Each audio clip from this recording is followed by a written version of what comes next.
Is e-webcast working? Yes. Confirm that, thank you. Good evening, members. I'm going to just run through and introduce people in a minute, but if we can start off, please, with, I don't know whether it's up here or not. We've got a fire. We're not having a fire drill this evening, as far as we know. We're not. So if the fire alarm goes off, panic and run over to Waitrose, meet under the canopy. Can I ask that people turn off their mobile phones or switch them to silent, if you wouldn't mind? I would just like to run through the officers and the members who are here for the sake of the webcast.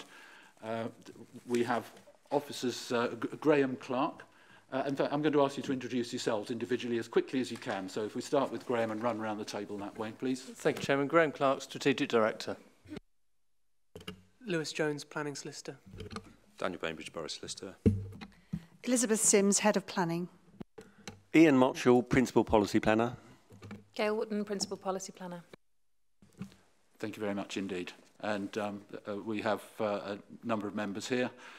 We've got David Hunter, Mary Forashevsky, Peter Isherwood, Nick Williams, Dennis Lee, Maurice Byam, Brian Adams, who are members of the committee or a substitute. We also have at the back Bob Upton in attendance. Welcome, Bob. And we have Paul Follows, Andy MacLeod, and Scotty Fraser. Good evening to you all. Right, if we start the meeting. There are no minutes to agree, I understand. I'm going to ask Fiona whether any apologies have been received. Thank you, Chairman. I've had apologies from Councillor Stephen Hill and Anna James, and Councillor Dennis Lee is attending as a substitute. Thank you. Declarations of interest. None received, Chairman. Any declarations of interest that anyone would like to mention now? No. Thank you, members. So the purpose of this evening's meeting is to scrutinise and overview and scrutiny of the local plan part 1, which is going before a meeting of the special executive next Tuesday, and after that on Tuesday evening to the meeting of the full council. I would like to invite Elizabeth Sims, the Head of Planning, please, to introduce the report that we have in front of us. Thank you. Thank you, Chairman. Good evening, members. You clearly have the officers' report before you, and I'm also conscious that most of you attended the briefings earlier in the week on this report, so I will, with the Chairman's indulgence, keep my introduction fairly short. If I could briefly say, as you'll see in the report, that we are at an important milestone of Waverley's local plan. Many of you will recall that against the backdrop of legislation in 2004, the Council has been attempting to update and replace its current local plan, dated 2002. You'll be aware that successive governments have since then reaffirmed the role and importance of a plan-led planning system to enable local planning authorities to plan and respond to development in a positive way, which reflects a locally agreed strategy. And without a local plan, local authorities clearly have far less control over development, where development management decisions have to take into account the most up-to-date policy and strategy position. Earlier versions of the plan were withdrawn in 2007 and then in 2013. So we are at a critical juncture in terms of the Council's aspiration to put in place a new local plan to allow it to regain control in terms of development management decisions. In terms of the background section of the report, you'll see that the local plan has been prepared in 2 stages, as agreed by the Council following the withdrawal of the plan in 2013. And it is the local plan part 1, which is the strategic policies and sites, which is the focus of the current discussion. But members will be aware that part 2 of the plan, and indeed neighbourhood plans, are being prepared in close succession, and they are waiting for the adoption of part 1 to enable them to progress. Local Plan Part 1 was submitted to Government for examination in December 2016, and the examination hearings took place last summer. During those hearings, the inspector considered objections to the plan against the evidence base, and the local plan inspector set out his preliminary findings. Importantly, the inspector made clear that for the plan to be found sound, main modifications would be required to be included in the plan, and he agreed the headlines of those modifications with the council so that the council could be clear about what he, the inspector, was expecting to be amended before he issued his written report. The list of main modifications was worked up and noted by the executive last August, and they were then agreed by the inspector and consulted on. Following clarification on certain issues, the inspector's final report was received and then published on the website on the 1st of February. Chairman, I would now draw members' attention to the inspector's headline findings as set out in the officer's report. The inspector has found the plan to be sound, but critically only with the inclusion of the main modifications. In other words, to be absolutely clear, the plan that we submitted to government in 2016 was unsound, and it is only with the inclusion of all the main modifications recommended that the plan will be sound. Chairman, the inspector's report identifies 3 main issues upon which the soundness of the plan depends, and they're set out in full in our report, and these are, in summary, issue 1, whether the plan makes adequate provision for new housing; issue 2, whether the spatial strategy is sound; and issue 3, whether the development management policies are sound. These are all summarised in the report and I hope set out clearly. The conclusion, though, is that in respect of all 3 issues, that subject to the inclusion of modifications, the plan is sound in the inspector's opinion. Before I finish my summary, Chairman, I think it would be helpful just to draw out for members' attention the benefits of adopting the plan as we've set out in the report, because these are key to members' consideration of the issues before you. Firstly, adoption will give Waverley a long-awaited up-to-date local plan and render key policies up-to-date. It will also enable the council to more effectively resist speculative, inappropriate development. And as we're aware, over the last few years, we have had real challenges in defending inappropriate development due to the lack of an up-to-date local plan.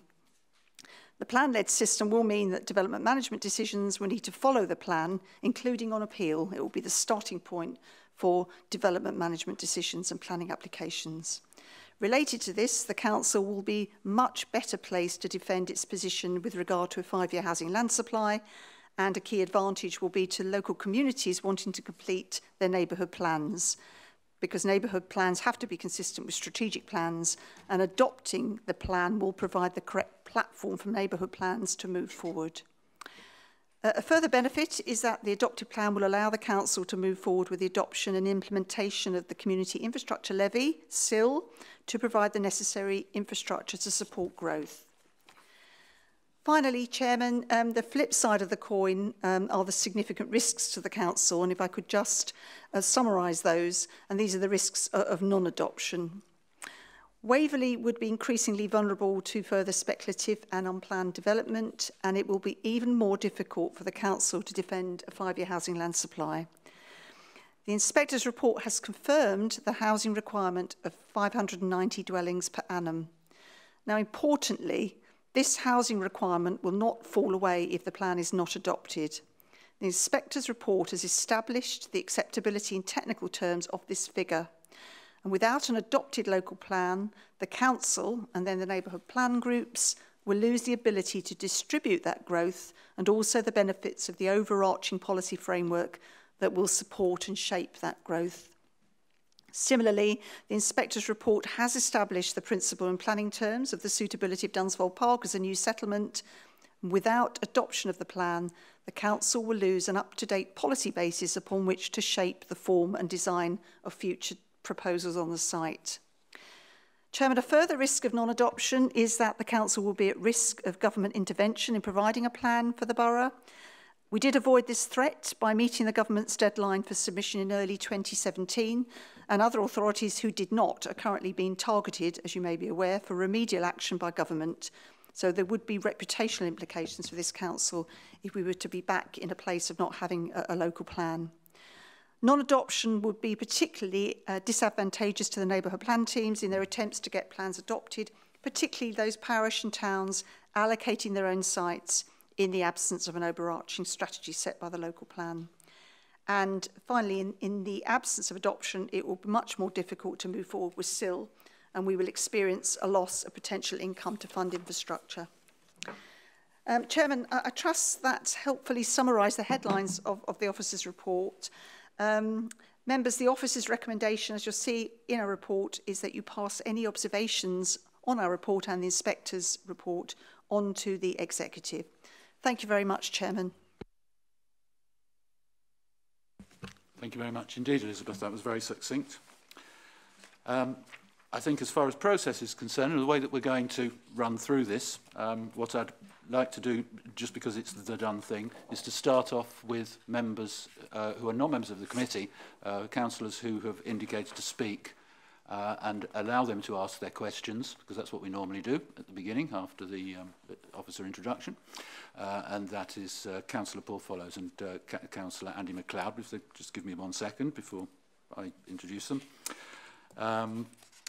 We will then, I think it might be helpful if members perhaps run through the yellow sheet of comments, if you've all had a chance to look at that, after we've taken those questions, because the questions might be answered in there. So we won't necessarily get the officers to answer the questions that, assuming the statements that are made by Councillors MacLeod and Follows.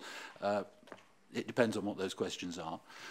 We will then run through with members the introduction that's been done and what issues you might have and whether there are any showstoppers that you consider. We've all had letters, I think, through and emails today from people with issues that people would like us to raise. I hope that we can do those as well and still get home at a sensible time.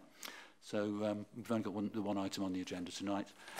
I don't see that we're going to have any major issues that are going to take us all evening, so I'm hoping we're going to be done out of here by 9 o'clock at the latest tonight, if that's okay by members. But as long as it takes, because our job is to scrutinise this, the public are going to expect us to do the job. We know in our rules of planning, when we come along to when we join this council, join planning committees, the rules that say that in planning meetings, the officers are here to represent the council and we are here to represent the electorate. So, you know, we're doing the job of representing those people out there. We know what their views are. We share them. Some of them are frustrating. But we want to make sure that the issues that they raise with us do come forward tonight and that we get answers to those if we can, but without it taking all night. Now I'm going to ask Councillor Paul Follows if he would like to speak. If he wants to separate it into questions, he's welcome to, but let's see what he has to say and I'll see how we're going to handle it. Councillor Follows. Thank you, Chair. So thank you for enabling me to attend and to speak this evening. Just to say a quick thing first. So I understand we need to pass this and there are significant risks to non-adoption, especially as we heard that at the briefing earlier in the week as well. But there does need to be significant weight even when this plan, even if it's not adopted.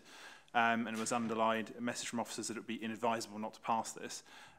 However, I would say taking the failure of the two previous incarnations in 2007 and 2013 as an indication that these things are never foregone conclusions and there does seem to be some method of changing these things if necessary. I would just say I'm a new councillor and I wasn't involved in the construction of this plan, and so it's quite a lot to get up to speed with very quickly. So I urge anybody else who's present here who has been involved in it more directly that if there are hard questions that haven't been asked, please do ask them, because I'm sure these are quite complicated subjects and there's a lot of questions that need to be asked. So my questions, so two from me and one from some member of the public, a member of my own party that wrote to the Farnham Herald. So my questions first. Do the recent developments in the air quality statistics that we saw today reported, do these have in any way affect this plan and its evidence base? I'd just be curious for absolute clarification on that in case at any point was part of any of the things that were actually formulated within this plan, considering that they seem to be under somewhat of a question mark as of this morning. My particular question on Aarons Hill, so policy RE2, which is in this part of this, MM12, Aarons Hill is part of my ward in Godalming. Is that boundary what we consider to be the end point? I was just wondering if you could at any point comment on what Guildford's plan might do to that boundary. I know that's not particularly part of our plan, obviously, but I'd just like to know what the full extent of that development theoretically could be if Greenbelt from Guildford is also taken out. My last question from a member of the Liberal Democrats, we just want to understand, with the uplift in housing and the requirements that have been effectively mandated by the inspector, and I understand this has been mostly distributed proportionally by town size at present. Can I just ask for formal clarification of the rationale of why this was not all put at the Dunsfold strategic site, or at least some of it, because a larger area would potentially allow a good concentration of housing and infrastructure, more sustainable development, which would benefit the whole borough, because we all wouldn't lose green belt and have development in all of the other parts of our towns. I think that's all from me. Thank you very much. Okay, thank you very much. So that's three questions there. Do the air quality statistics and what we've read in the press today affect the plan and the evidence base, or how do they affect it? And the policy RE2 in respect of Aaron's Hill, which is Eashing Lane, development in the Green Belt, and how do Guildford Borough Council's plans fit into that? How does it fit with those? Because we understand the inspector's going to be the same person for Guildford. And the uplift in housing, the rationale of the decision, why haven't we put more at Dunsfold to save other places, save the green belt presumably, and that. Okay. I think before we answer those, it's probably a good idea for us to take Andy MacLeod's, and we will, and I may possibly allow you to come back with a supplementary, because you're so new to the chamber. You haven't had the opportunity to look at this a great deal, and you might have more, but only if we've got time and if it's appropriate. Councillor MacLeod. Thank you, Chairman. Before asking any question, I'd just like to make one or two introductory remarks, actually. I think the Chairman mentioned residents, and I'd just like to make some comments on the residents that I talk to and deal with in Farnham. There's a great deal of confusion amongst the residents about this local plan, and I have to say a fair bit of anger, actually, particularly in terms of how it's affected the Farnham Neighbourhood Plan. The Farnham Neighbourhood Plan has taken a great deal of work to produce over 3-4 years, and as a result of the public inspection and what's happened subsequently, it's going to have to be completely reconsidered, and due to this extra 450 houses that we've got to have. And the residents generally are very confused about planning, actually, and they've seen three attempts to produce local plans for Waverley. One a long time that probably everybody's forgotten about, in about 2006-07 or something. But people still remember the 2012 plan, where we were planning for 250 houses a year. And that was thrown out because the inspector said that we should be thinking about 700. And we've now moved on to the 217 plan, where we're planning for 519, and as a result of the inspection, it's now gone up for 590. So this is causing a lot of confusion amongst the public. They don't understand why, and I say it's causing a fair bit of anger. But despite all that, I do accept Elizabeth's arguments, actually. I do see the reasons why we have to have a local plan for things like, if we don't have a local plan, we won't get the CIL, we'll lose control, we may ultimately be put into special measures, all that sort of thing. But despite all that, actually, I don't actually see this plan as a plan as such. It's more of an aspiration, in fact, a very optimistic aspiration. If I could ask members if they'd be good enough to look at page 37 of your papers, that shows a table that's meant to represent what this plan's going to produce. And remembering that we're supposed to be doing either 519 or 590 houses, you can see in the first 4 years of the plan, we've only been producing between 100 and so and 300 and so. And we're supposed to, in the current year, produce 477. That's not going to happen either. I checked with the planning, and we're on schedule to produce something like 200 to maybe 250. So what I don't understand, actually, and what I'd question very much is how is this miracle going to occur in the next 3 or 4 years, where in a borough that's never produced more than 300 to 400 houses in any year since about the year 2000, we're suddenly going to manage to produce about 3 years from now 1,300 houses, and each year, in the year after, 1,000 or so. This is just not going to happen, actually, because we don't, as Elizabeth said, we don't produce the houses. We're dependent on the developers to do it, and they're not actually doing it, and they're not actually going to do it either. So my question, I guess, is how is this miracle going to occur that is shown in the plan? And secondly, should we not be having a contingency plan for what happens if this miracle doesn't actually happen? so that we're not shown to fail, so that we can actually predict what will actually happen and have some control over it. The other point I'd like to make is I don't accept the inspector's argument, therefore, that this is all going to happen and it's sustainably going to happen. And the inspector doesn't seem to have taken into account all the constraints in Waverley, the constraints about traffic, the constraints about air quality, water quality, the greenfield land that we have, and the constraint of the special protection areas that surround Farnham and surround other parts of the borough. So I guess I'm making more of a statement than asking a question, but I'd like to make that statement and leave the question hanging, how's all this going to happen? So thank you, Chairman.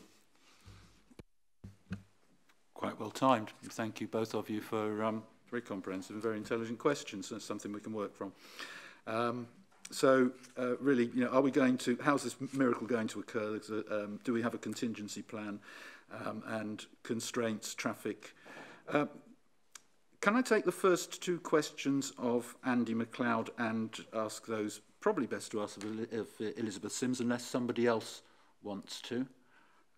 So that is it realistic, because we're not meeting those numbers? I think that's what he said, and you know, it's not going to happen. How's the miracle going to occur? And then is there a contingency plan? So could you just give us some sort of idea on that, please? Thank you, Chairman. What I would do actually is draw members' attention to page 3 of the yellow handout, addendum, because Councillor MacLeod helpfully asked this question at the briefing earlier in the week. So we have sought to capture that there. And as I said on Tuesday, do understand the concern about completion rates, and a lot of people have expressed that. About, well, that the plan envisages a certain number to be developed over the plan period. Is this actually going to be achieved? But the planning system can only follow the rules, deliver a plan, and then grant planning permission.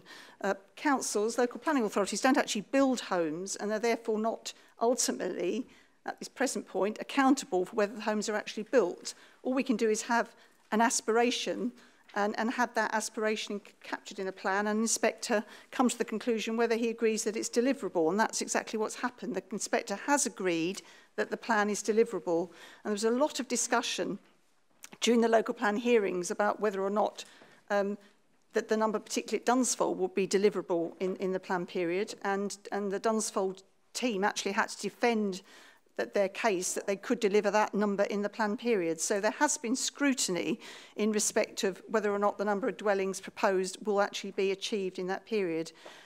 Ultimately, we have to defend a 5-year housing land supply, and developers will take us to task in terms of whether or not the expectations of the plan are achievable.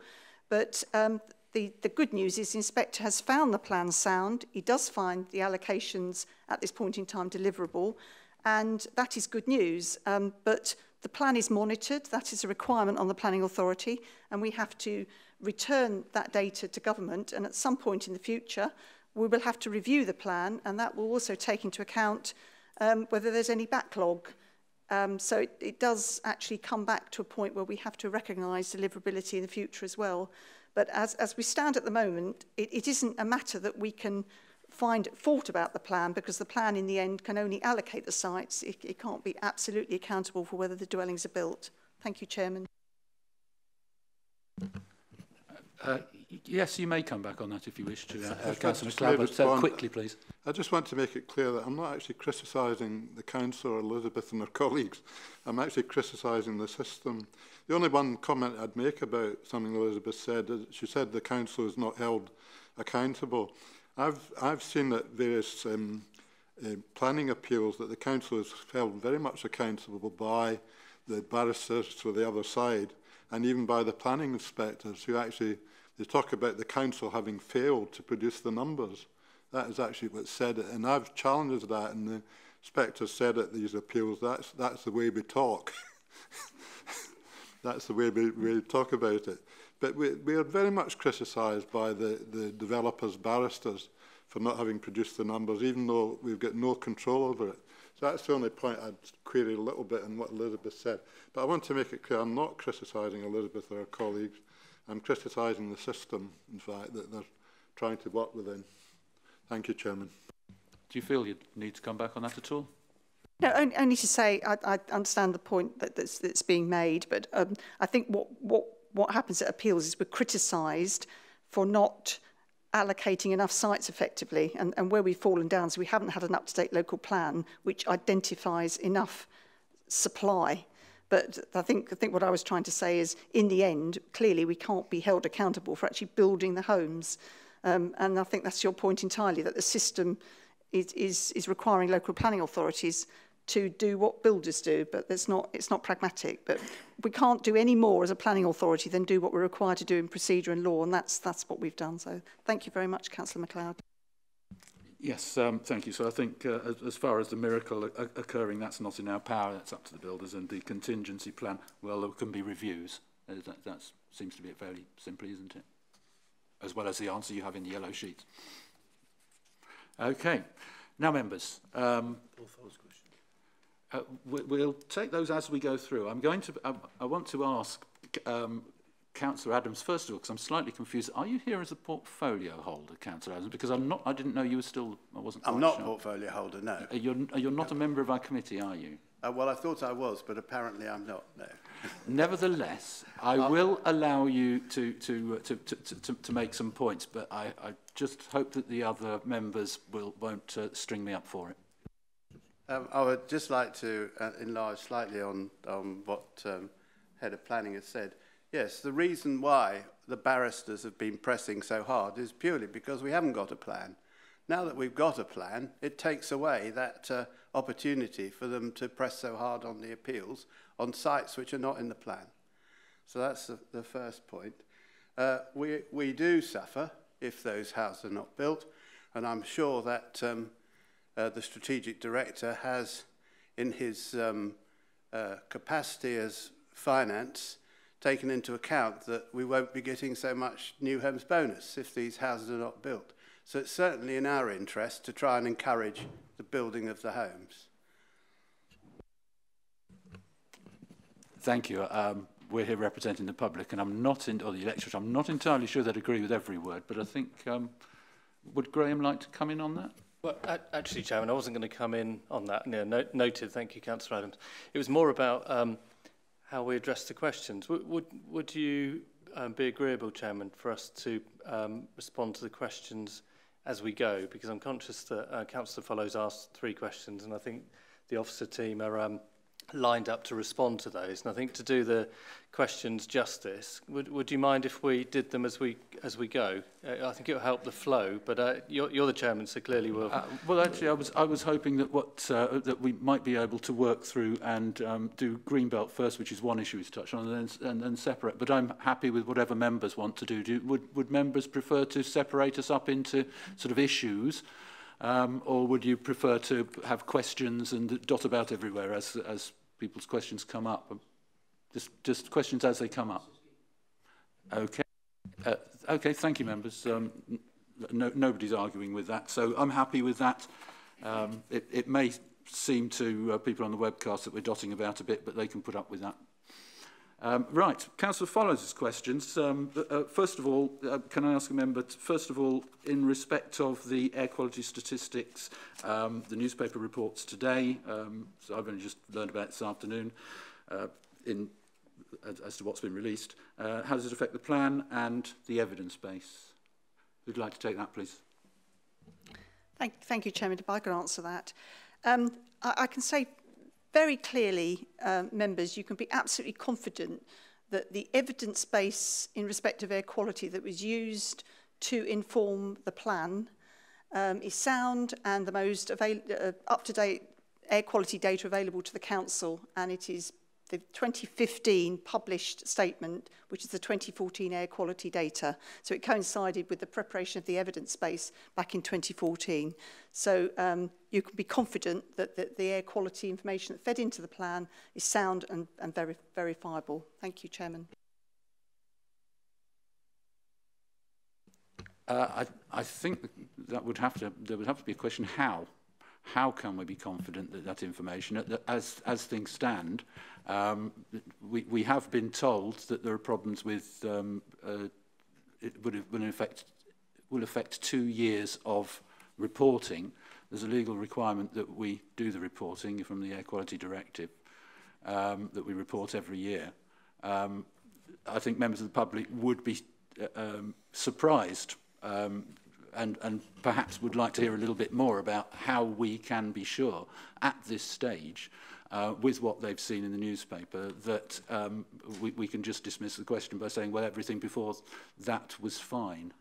You know, the public will look at it as it being unsound. So how do we satisfy people that, or how do we make sure that if we put this through on the basis of that air quality reporting and actions on air quality are sound, then you know, there won't be an easy challenge for them, because the last thing we want is a challenge to this. So can we be absolutely certain that the reporting prior to the 2 years that which we know about where there are errors, can we be certain of that?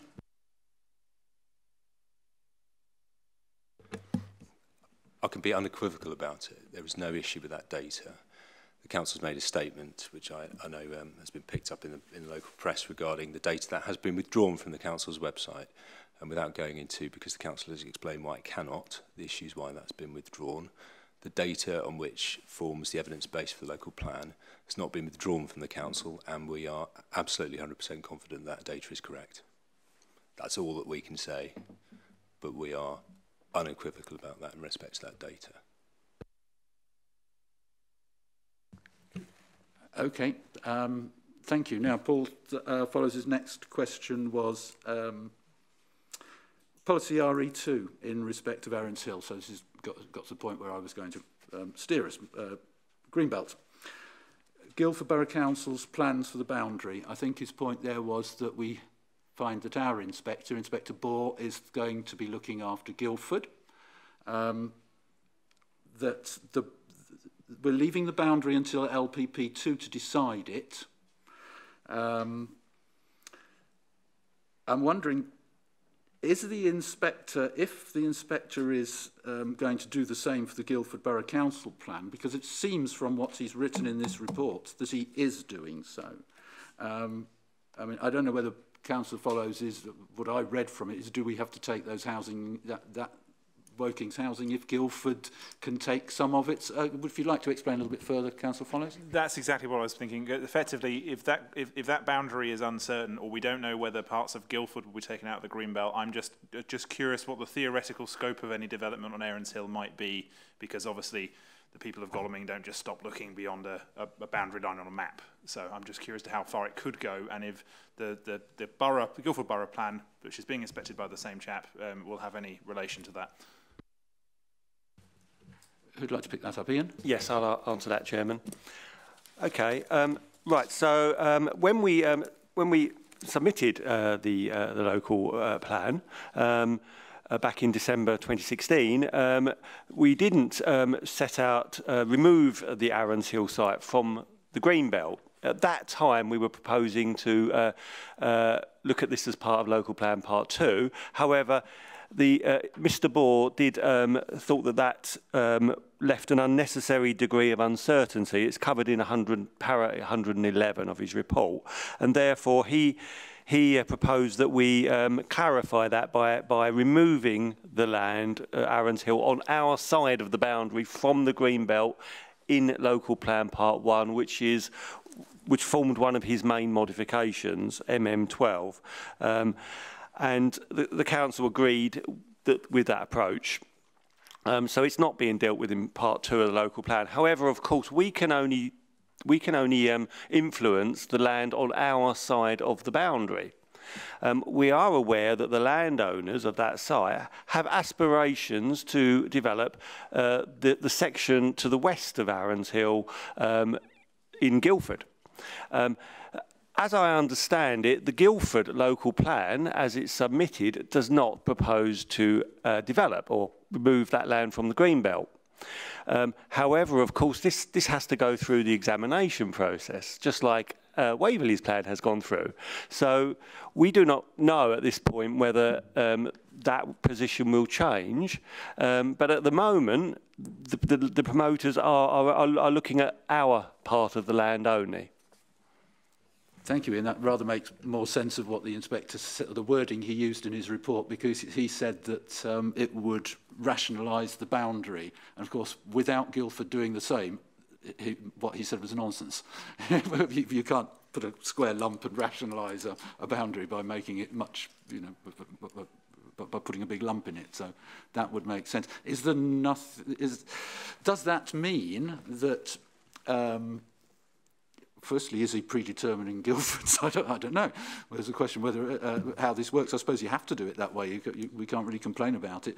Does it mean we don't have to take, or we wouldn't necessarily need to take so much because we know that Guildford can take that housing? I'm not quite sure that was the point. I think that the inspector felt that as set out in the local plan, in Plan 2, in the chapter on Greenbelt, I think our inspector felt that that land could come forward on its own without the Guildford land, but left it open, I think, for potentially an extension of that site in Guildford if the position changed. But he didn't want to prejudge what was going to happen through the Guildford local plan examination. Obviously, at the time, he didn't realise he was going to be doing it. Right, thank you. Now, other members now, I'm just going to park the other question of Council Follows, the uplift in housing, for a minute, so that I can go around members of the committee, if you've got any comments in relation to Greenbelt elsewhere, Greenbelt particularly at Aarons Hill, that's what we'll start with. So any comments from members in respect of the Aarons Hill, Eashing Lane, Supervet and all the rest of it, problems that we might have if we're going to be building up there, and any relationship with Guildford? Members? Mary? Thank you, Chairman. Just on the point of Aarons Hill, this has gone through the examination process and we can't predict what Guildford's going to do. So we have to look at this in its own merit, and that's what the inspector has done. And he's found that the plan is sound. So there's lots in there that we don't like, and there's lots that we do like. But in looking at adjusting anything at this stage, it can't be done because it's been through the examination process. It's before us to make a decision, and it's up to us to scrutinise it this evening. So when we put our comments forward to the executive, it's done on a basis that it's on the information that it's been found sound and with ensuring that the main modifications have been addressed. But I think we should steer clear of Guildford. It's a completely separate issue because I think there's one or two perceptions out there with regards to the Woking unmet need. And all I would say about the Woking unmet need is that we didn't have a plan at the time Woking did, which is why we're picking up the unmet need, and the longer we leave it, the longer we're going to pick up unmet need from anywhere else. So let's look at what's in front of us. It's been through the process. We can only comment on what's before us this evening. We can't do anything to adjust it, change it. All we can do is work with what the inspector has said and approve and adopt as a recommendation, in my opinion, going forward to executive. Thank you, Chairman, for listening. Not at all. No, I think you're absolutely right in as much as if we are to query the taking of some of Woking's unmet need, then that would require a change, and it would take time. We'd be looking at a 6-month, possibly 9-month period with consultations, that sort of thing. So we can't do it as a small modification in this.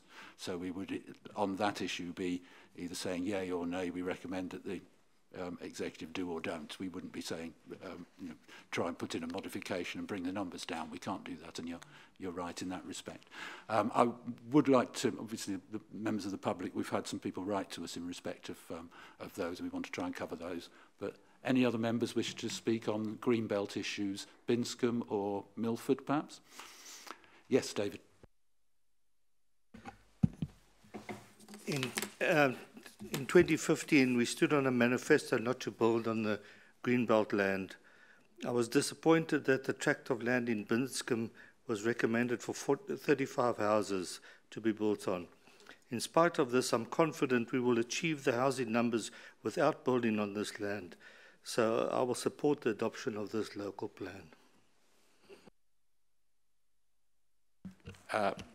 Not really your place to do that in the scrutiny committee because we're scrutinising it and we haven't got to the point where we've come to any conclusions, but I know exactly what you mean. You're happy with Binscombe. I did have a letter, I've received a letter, possibly others have too, I don't know, from a resident of Binscombe questioning the removal of the green belt there being within 50 metres of a number of a conservation area, a very historic, and a lot of historic buildings, whether that had, I think, been taken, given proper consideration in SEA. I would think that's where soundness would come from.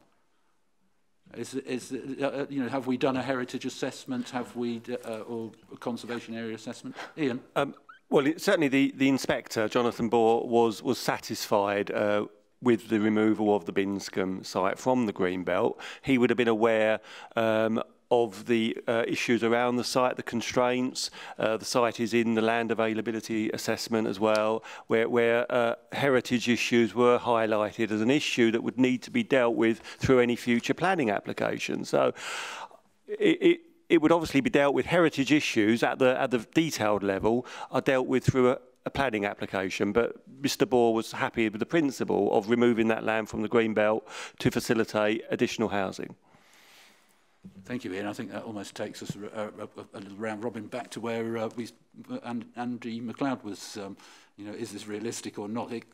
We can have it in the plan, but whether it's deliverable ultimately or not, the inspector's happy it is. So we sit on that, and perhaps the residents see what they can do to make things better as it's part of our numbers for the time being, certainly, and if we recommend adoption, if it's adopted, regardless of what we recommend, perhaps. Okay, now I've also received a letter from, in respect to Greenbelt also, from someone representing, a professional representing the Milford Golf Course, the land next to it, who have a covenant over the land, I understand, which they say they're going to fight, which I think is probably the same sort of issue again, where it's in the plan, the inspector said it's okay, but whether it's realistic or not, I don't know that this has been covered in on the yellow sheets, has it? Can you perhaps explain, you know, is it right for us to put through or adopt, would it be right for us to put through and adopt a local plan where we know there are likely to be serious problems with delivery, even if the inspector's happy, or, you know, where we know that there are restrictions which perhaps are not under our control? Can you first explain how much they are under our control? I mean, as far as removing, if we're able to develop on Milford Golf Course, then we're going to have those removed. Is that an easy thing? Is it realistic for us to have that in there, the loss of the Greenbelt? Thank you, Chairman. Generally speaking, land ownership issues, as members will be aware, are not material planning issues. In this instance, with this site, representations were made that development of the site was constrained by a legal covenant. So it became a matter that was relevant for the inspector to consider whether this site is deliverable. There was a lot of debate at the hearings and representations made, and the inspector, as you'll see in his report, came to the conclusion that in the interests of the public interest, and that would be in terms of delivering housing on the site, there was a reasonable and significant chance that the covenant would be lifted at the appropriate point through the appropriate process. And I'm sure my colleagues will give you the technical legal side to it if you want that. But that's the simple conclusion that we come back to the point that Councillor Forozewski has just made, that question was raised and aired and discussed at the hearings, and the inspector took into account the various representations and came to the conclusion, as he set out in his report, that site is an appropriate site. He said quite clearly he felt it was a very well chosen site, and also that the legal restrictions were likely, there is a likelihood that they would be lifted. So in other words, it's deliverable, it's appropriate, and there's no, in principle, objection to it as an allocation. I don't know whether our lawyers want to add anything to that, whether that covers the question. Daniel, yes? Thank you, Chairman. Just to reinforce the point, really, there were quite extensive discussions before the inspector, both at the hearings and in subsequent correspondence with the inspector from the council and for those representing both the Milford Golf Club itself and local residents who are particularly involved in that. So there was a huge amount of assessment of that particular site. Just to draw your attention to paragraph 122 of the inspector's report, which is on, I've got page 44 on my papers. And he just says there's an 88-year-old covenant on the land limiting development to 27 dwellings. Covenants are not normally planning matters, but it has been suggested that were delivery restricted to only 27 dwellings, this would not represent the exceptional circumstances required to support the change in the Greenbelt boundary. However, the need for housing land to be made available in the public interest and the strategic exceptional circumstances for Greenbelt release point to a reasonable prospect of the covenant being varied, modified or discharged under the Section 84 of the Law of Property Act 25 to enable the full capacity of the site to be achieved. He has taken his considered view, bearing in mind, as I say, quite a lot of discussion on this point. Elizabeth's addressed how relevant it is to the planning authority.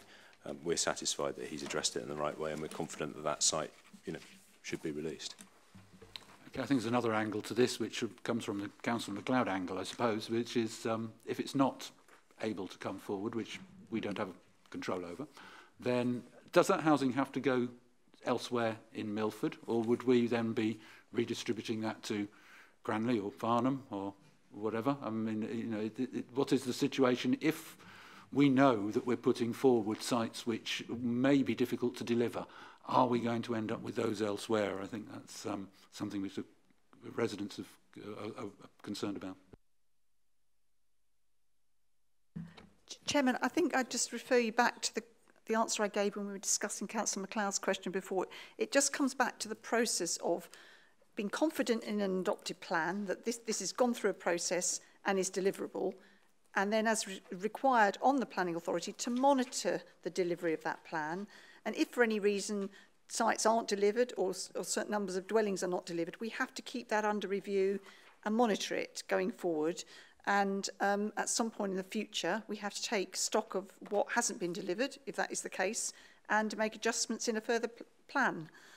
So it does catch up with us, and we have to watch it closely, but it isn't a reason for not supporting a site when it's been through the process it's been through, been found sound, and the inspectors place confidence on its deliverability. That is all we need as planning authority to be aware of. That's sufficient for us to say that contributes to a sound plan, and we can have confidence in it. And then, as I say, it'll be down to future monitoring. But there's no reason to believe it won't come forward on the basis of the conclusions of the inspector. Thank you, Chairman. Thank you, Elizabeth. So, members, you've understood that it will be, anything that can't be delivered could come back to us later on. It's just the way it is, and it's this is a paper exercise sort of thing. It isn't entirely real life. I've got Councillor Isherwood indicated to speak, actually. Councillor Peter? Thank you, Chairman. Just looking at some of my notes here of the 2 happy weeks I spent last summer in this chamber listening to the whole debate. And believe you me, I've got the notes here of what the inspector was saying about Milford Golf Course, the Green Belt, and everything else. He said, his words were, "It is deliverable." He said that at the time. He talked about Aaron's Hill and that the conservation area and everything else. And I'm quite clear from my notes here that it was discussed at the hearing, as the officers have just said, and many discussions have taken place on the memoranda since then that are in the report. So, I'm just saying that that was well discussed. Thank you, Peter. Dennis? Thank you, Chairman. Yes, you raised Milford because it does appear quite extensively in the report. And being a resident there myself, obviously quite a number of things are going to affect my wife and I and other members of Milford. we have a situation, don't we, where I believe we've got to be very careful to separate out conjecture and what-ifs beyond what is accepted and what is concluded in these reports. And I find it counterproductive, really, to go down that theoretical line. We have here a plan, and I'm very conscious of the thousands of hours that have gone into producing this plan and the thousands of pounds that have been expended on it thus far. And I really do believe, having read carefully through the report and the thought that has gone into its examination by Mr. Borough, and he makes the point of trying to establish greater clarity at one point, and that has been achieved in my view. And so although it's not, so far as the Milford is concerned, all my preferences, but they never can be because we're talking about a compelled number of extra houses and dwellings. We have the point that we have to accept that going forward as a plan. But in 2-3 years' time, things could be quite different. But I'm not prepared to, you know, and I don't think we should be prepared to even think about that. We've been presented with these factual figures and conclusions, and that, I think, is what we've got to concentrate on. And I can assure you that the two Milford councillors have been well aware of the point being made about this covenant now for a few months. And we do believe that covenants, because I've had a previous experience of them, can be overturned given the right situation. And there's always ways and means. So I just want to sort of say that I'm reasonably happy with this. I'm also a Waverley councillor, and therefore we as Waverley councillors have to think about the whole borough. And what might not be particularly happy for us individually, we've got to think about the equitability about the whole borough. And I think that this plan covers that really rather well. Thank you. Okay, so, thank you. Maurice, please. I really haven't prepared to speak about Greenbelt because Bramley, of course, maintains its Greenbelt and it's washed right over the village, which has some restrictions perhaps within the settlement boundary, but not too much, but obviously outside of the settlement boundary. Now, we think as a parish we're coping reasonably well with the plans for housing that is required within the plan. Even the increase in numbers we think that we've been given, we can maintain. But some of that stuff, some of the areas that we think may be suitable for development, and because anyway where you go outside the settlement boundary, you are in Greenbelt, and therefore you have the restrictions that are there. There are some areas where we believe that it would be prudent and reasonable to consider those as exception sites and therefore bring them forward for development.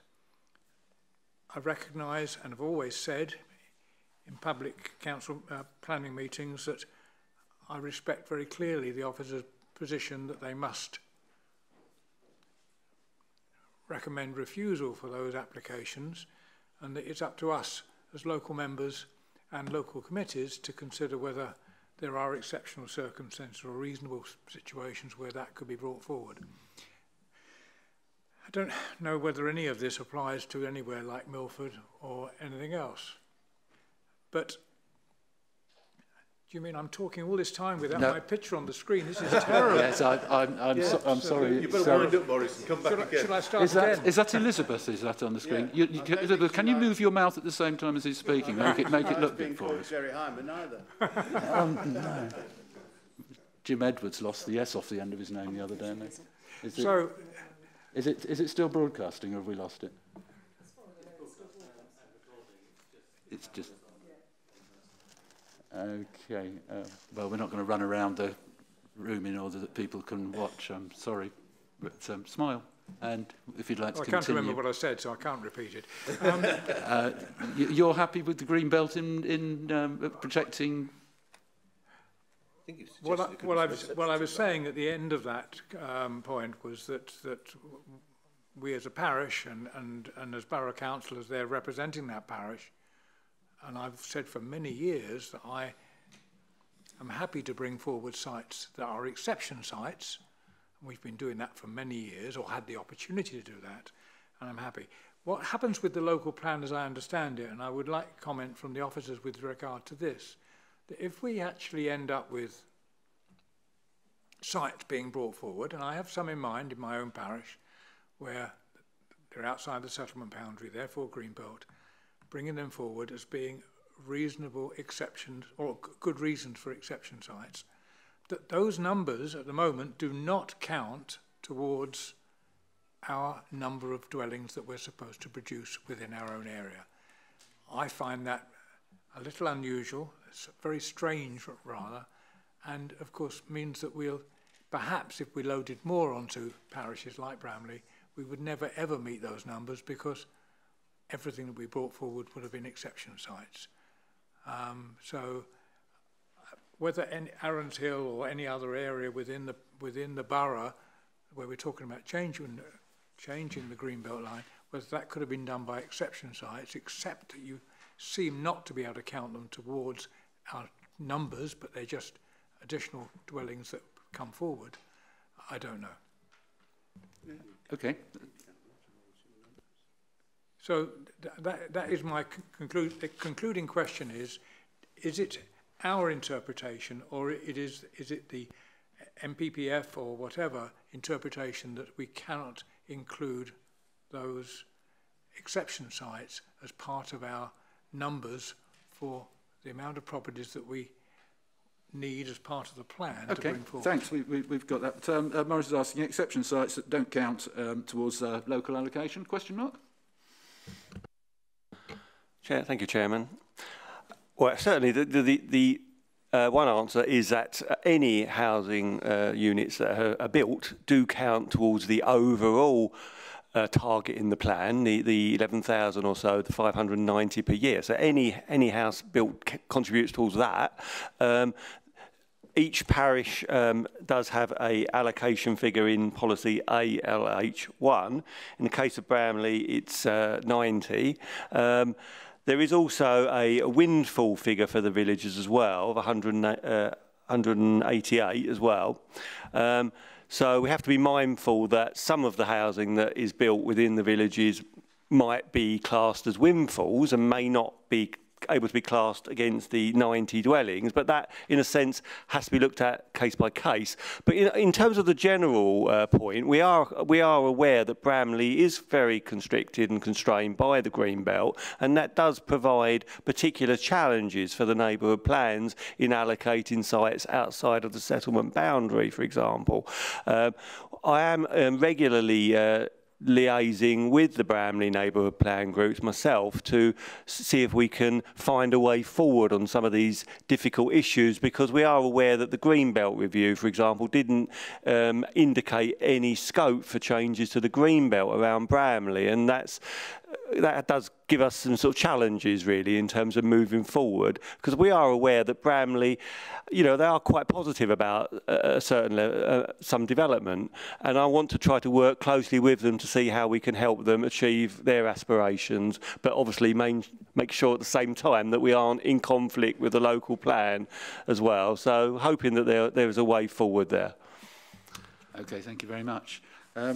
Mary, did you want to say another word on the green belt, or are we on a different subject? Thank you, Chairman. If you wouldn't mind, just briefly, I think we have to look at what's in front of us. I think the green belt and sites coming forward, Bramley or anywhere else in the borough, must come in part 2. So we're looking at this evening. But one little bitter pill I have to swallow is one of the inquiries. It wasn't the local plan inquiry; it was another one. Bramley Parish Council had actually said that they would be happy to release a section of the green belt in Bramley for 100 houses, but the inspector again has supported the increased numbers going to Cranley and Farnham. So whether we like it or we don't, he has actually found the plan to be sound on the basis that even with that in front of us, the allocations, the extra allocations went. And I think we had, generally speaking, I think when we're talking about the green belt, we have to be very, very careful, because the review that happened in the last few years made no points in the direction of removing it. And this council has got policies to ensure that the green belt is protected. And the moment we let that slip and we don't have a local plan, that is the whole of the borough at risk. So whilst Bramley's constraint, I wish Cranley had some green belt to protect it, because look what's happened to it. I mean, somebody mentioned earlier about a miracle. It's a miracle we are where we are today, but it's the most bizarre thing to find that the smallest of the main settlements with no infrastructure, no railway station, has taken the biggest proportion of housing onto greenfield sites, which are exception sites. But the inspector has found, whether I like it or loathe it, I have to accept it, because that's what the inspector said.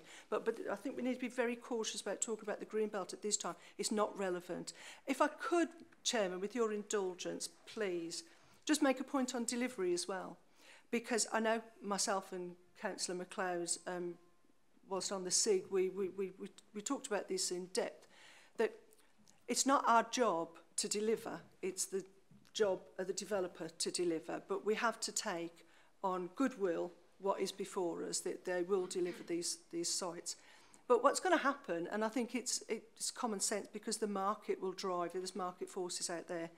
With the numbers, it's going to be virtually impossible to deliver all of what you're delivering. And if you do, you're going to flood the market, drive prices down, and it's not in the shareholders' interests. So what you're probably going to get is those sites will remain deposited into a housing bank account until the developers find that it is now viable to do so. And that's where I think it's a separate argument. It's where I don't know whether the leader of this council, the leader of other councils should get together and lobby Westminster, because there should be penalties for non-delivery. I think that's another issue. I don't really want to get into that, because we'll be here all night if we do that. It is absolutely, but it does help explain, Chairman, why in part one we are where we are. We have to accept it, and issues around deliverability and penalties don't come into it at this moment in time. Thank you, Chairman, for your indulgence. Did you want to comment, sir? I'd like to comment on deliverability, yeah. Wyatt, yes, please do. Thank you, Chairman. And since Mary's stepped onto that, I'd like to comment and related to Andy and Councillor MacLeod's comments. I don't believe we'll deliver the numbers either, because I don't believe the bills will build twice as fast as they've been doing to date.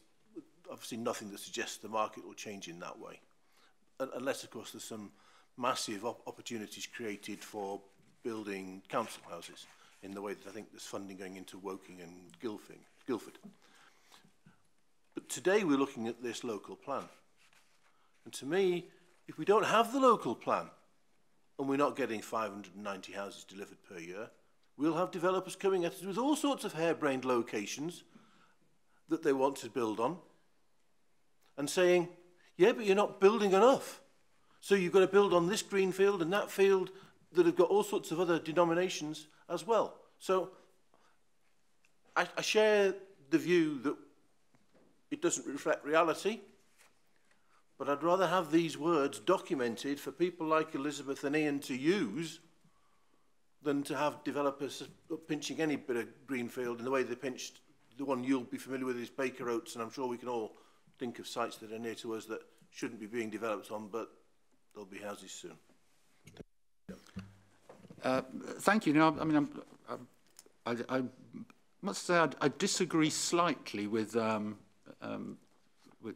what Councillor Forashevsky is saying, in as much as I think our role here is to, because we haven't had the opportunity previously to look at the inspector's conclusions. We've got an inspector's report in front of us and we're here to scrutinise it, not to turn around and say the inspector said what he said and therefore we've just got to put up with it and vote for it, because that's certainly not what our members of the public. I apologise if I've misread what you're saying, but I think that we have a serious role in making sure that, you know, that what the inspector has put in front of us as saying we've got to take these numbers, and that he considered all sound, whether he's correct or not, and that's our job, is whether he's correct or not in that, or whether there's something we need to bring forward.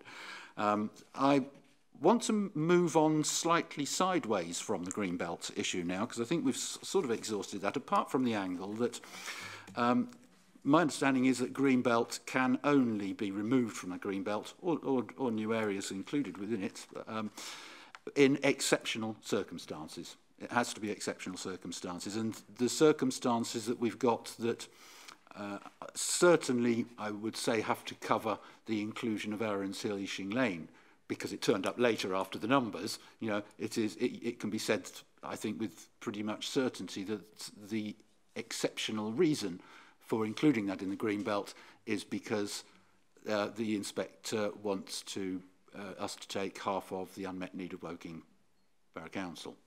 Now, that has been questioned. It's been questioned by a number of people.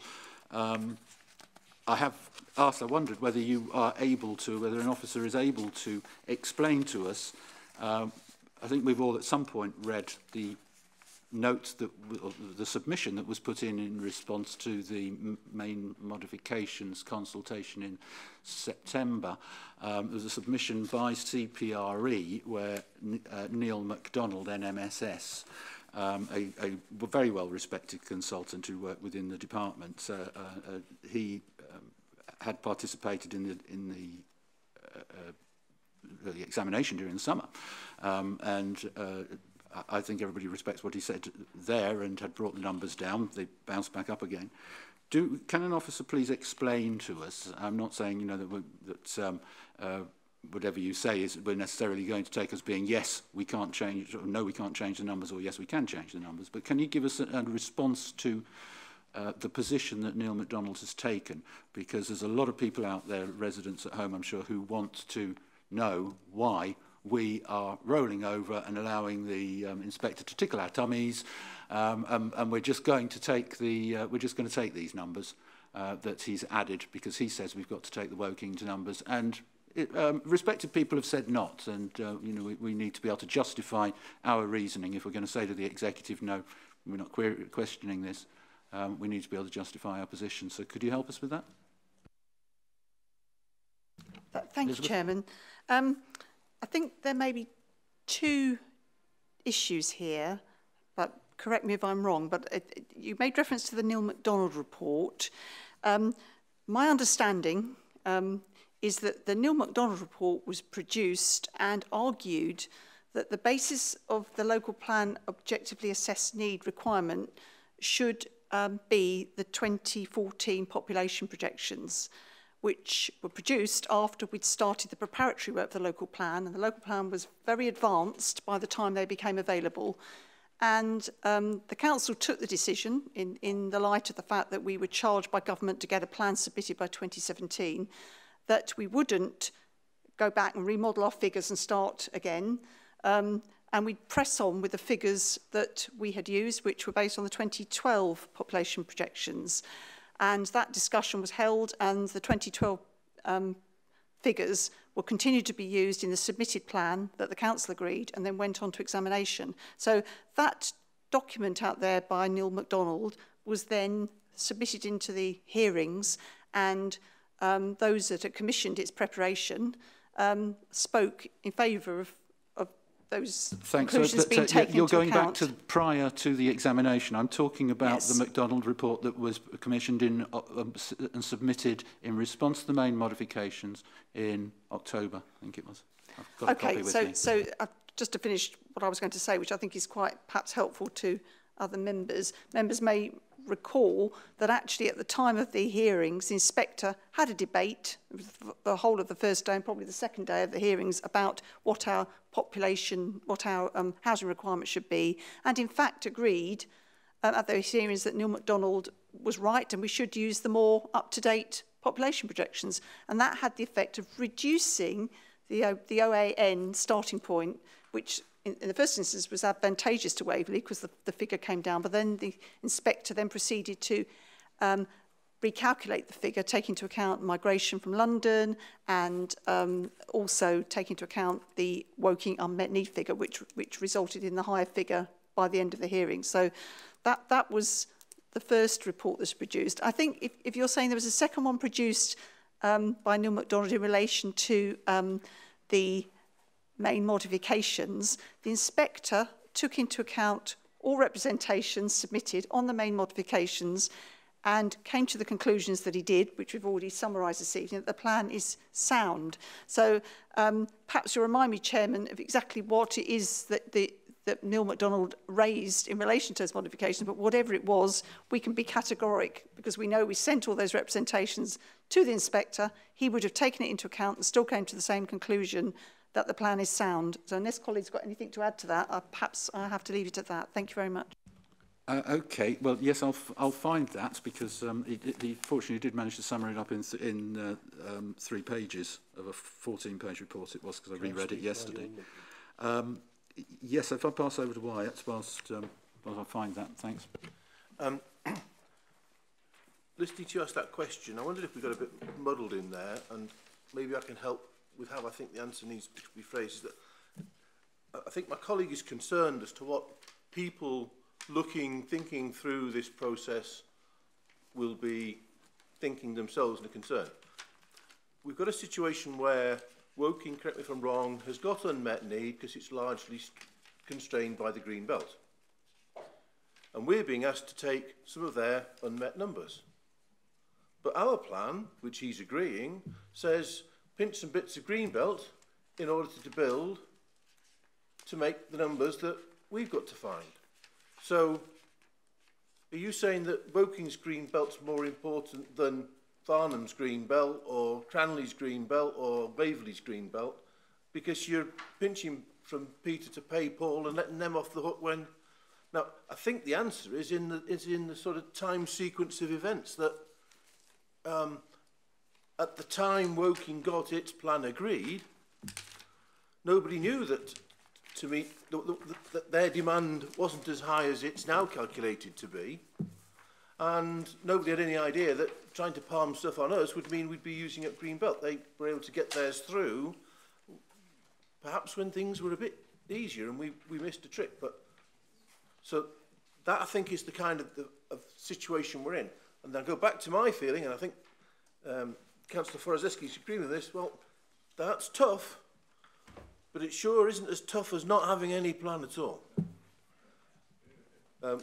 If you want to add to that, Elizabeth, please join in, or maybe I've missed the point.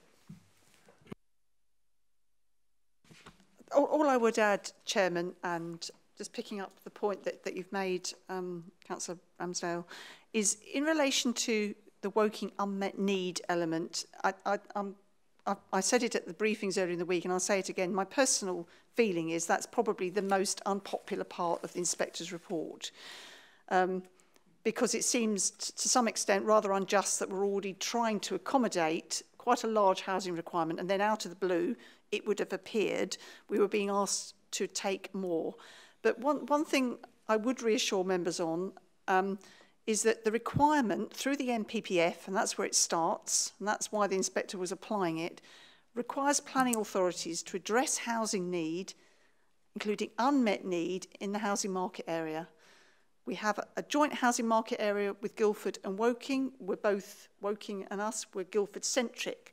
I know a lot of people have queried that in the past, but there is a lot of rational sense in that housing market area because of travel to work patterns, and it's been proven there is a link between the 3 authorities. So we are where we are with that.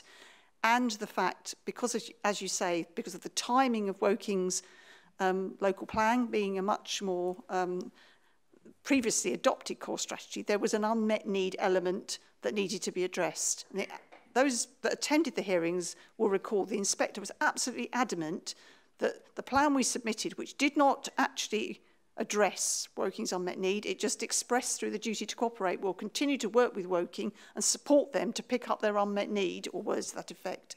The inspector found that to be fundamentally out of sync with the requirement of the NPPF, which requires authorities to seek to pick up the unmet needs. So what he did was appropriate in terms of the NPPF, whether we like that or not, that's what it says. The plan would have been unsound had we not embraced that. So whilst it is unpopular, it was the right technical outcome. And as you say, it's about timing. Eventually, Woking will need to update their core strategy. They'll have to start with a new housing, strategic housing market assessment. They'll need to have a baseline of what need is, and they'll need to consider whether or not they're capable of picking up the unmet needs of other authorities in the housing market area. So you don't know, but you may find a time whereby perhaps if we haven't delivered everything our plan, there will be pressure on them perhaps to be picking up some of our unmet need. But I said that on Tuesday, and I did caveat it with the bitter pill that, of course, they are surrounded by Greenbelt, and that's not going to change. So even if they review their plan, they're not suddenly going to be pressed upon to take masses of housing on land because most of their land is restricted, and it is a difficult one. And yes, some of our Greenbelt is being released, but the bottom line on that is we have actually proposed that release in certain locations to meet housing requirements of our settlements. And those settlements that are most constrained by Greenbelt are not taking very much in proportion. So we are preserving our Greenbelt as much as possible. But there is an argument for Godalming, for example, that to have taken no extra housing would not be fairly meeting the needs of the Godalming community, because locally in Godalming there are needs that need to be met. So can we go please to the evidence base behind the inspector's decision that we need to take this 590? I found the document from CPRE, and let me just give you some four parts of it. He says the calculation of the proposed additional housing requirements based on a series of assumptions, each of which is highly uncertain. He says the estimate of the objectively assessed needs of Woking comes from a 2015 SHMA that's untested in a local plan examination, includes a large and potentially contentious uplift for homes to support job growth. He says, B, the plan housing requirement is based on the long-defunct South East plan. He says, C, it is assumed that those two numbers will hold good until 2027. And he says it's assumed that half of the estimated shortfall ought to be met in Waverley, despite it being a very different district from Woking. And those are 4 points. I mean, he goes into detail of the elasticity of housing affordability, but which we probably didn't ought to get into here tonight. But we received a letter today. If I just read out a couple of lines from it, it says DCLG's own data published as part of its Planning for Homes consultation in September 2017 shows that 63% of Woking's land is covered by Greenbelt National Park and SSSIs. They don't have any ONB. For Waverley, the figure is 64%, and that isn't including AONB. So, where is the evidence base? I saw at the time, and questioned it, and I've been trying to get answers to it for a long time since, in respect of the soundness of the inspector's position that Waverley has not got the constraints that Woking has. I mean, we're not that close to Woking. Woking's is far better, as is Guildford. I mean, my document in front of us somewhere, certainly within the local plan papers, tells us that Guildford is in a far better position to support Woking's unmet need than we are. But the documents here, I can see and I've heard of no evidence that supports his position that Waverley is far less constrained. I mean, we do have two SPAs and a SAC, and if you take the 7 kilometre and the 9 kilometre and the 5 kilometre zones for the three different sections, it covers right over past the A281, and the only places that aren't actually covered are Cranley and Shamley Green. Oh, and Rowley, and I've got a friend in Rowley who won't want to hear that, but and also Ewhurst, obviously the far east of the borough, which have got their own possibly environmental protection in terms of water and certainly drainage issues. There's a lot of concern that I think Councillor MacLeod brought this up, so it's a good time to bring this in. The constraints that there are on Waverley, are these the exceptional reasons for digging into our green belt? They're based on what Mr. Bohr said about the numbers, us having to take the extra numbers. Is it could it be the case? I know that it will extend matters if we try and change it, and we can come to that to look at that, perhaps separately. But do you have any evidence that he's right about that, what he says? Is his position sound? Is his position good? That Woking is far more constrained than Waverley is? Because the figures I've got here, they only tell one side of the story. I'd like to hear the other side.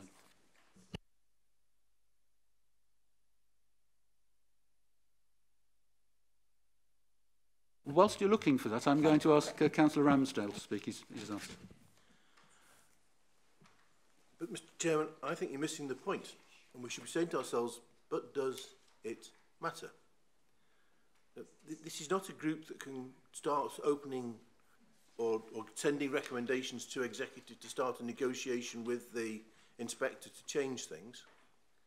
This is the proverbial take this document as it is or no document.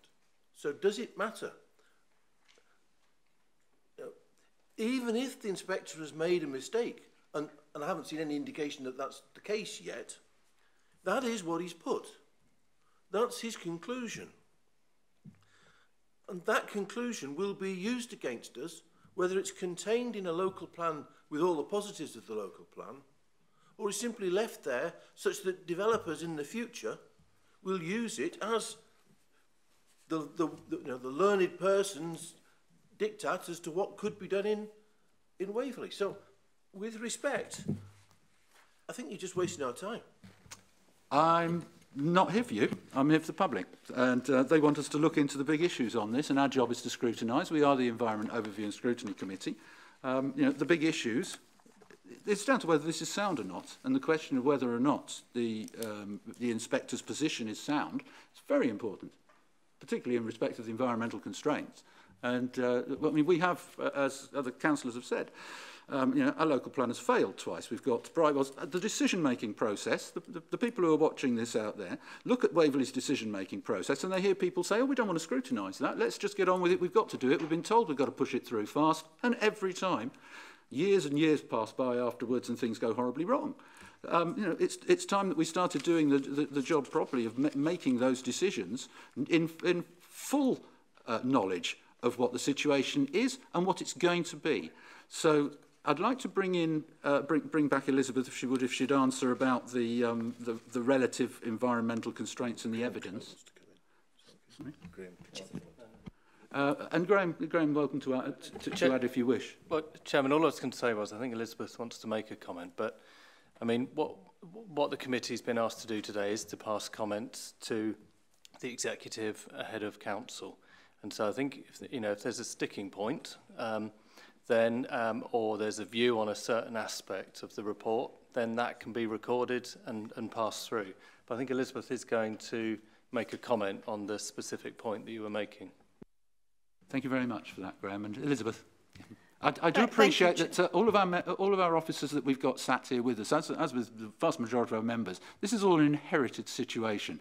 Everything to do with local plans we've inherited. It's not our fault, but going forward, if we make wrong decisions, we have to take responsibility. So,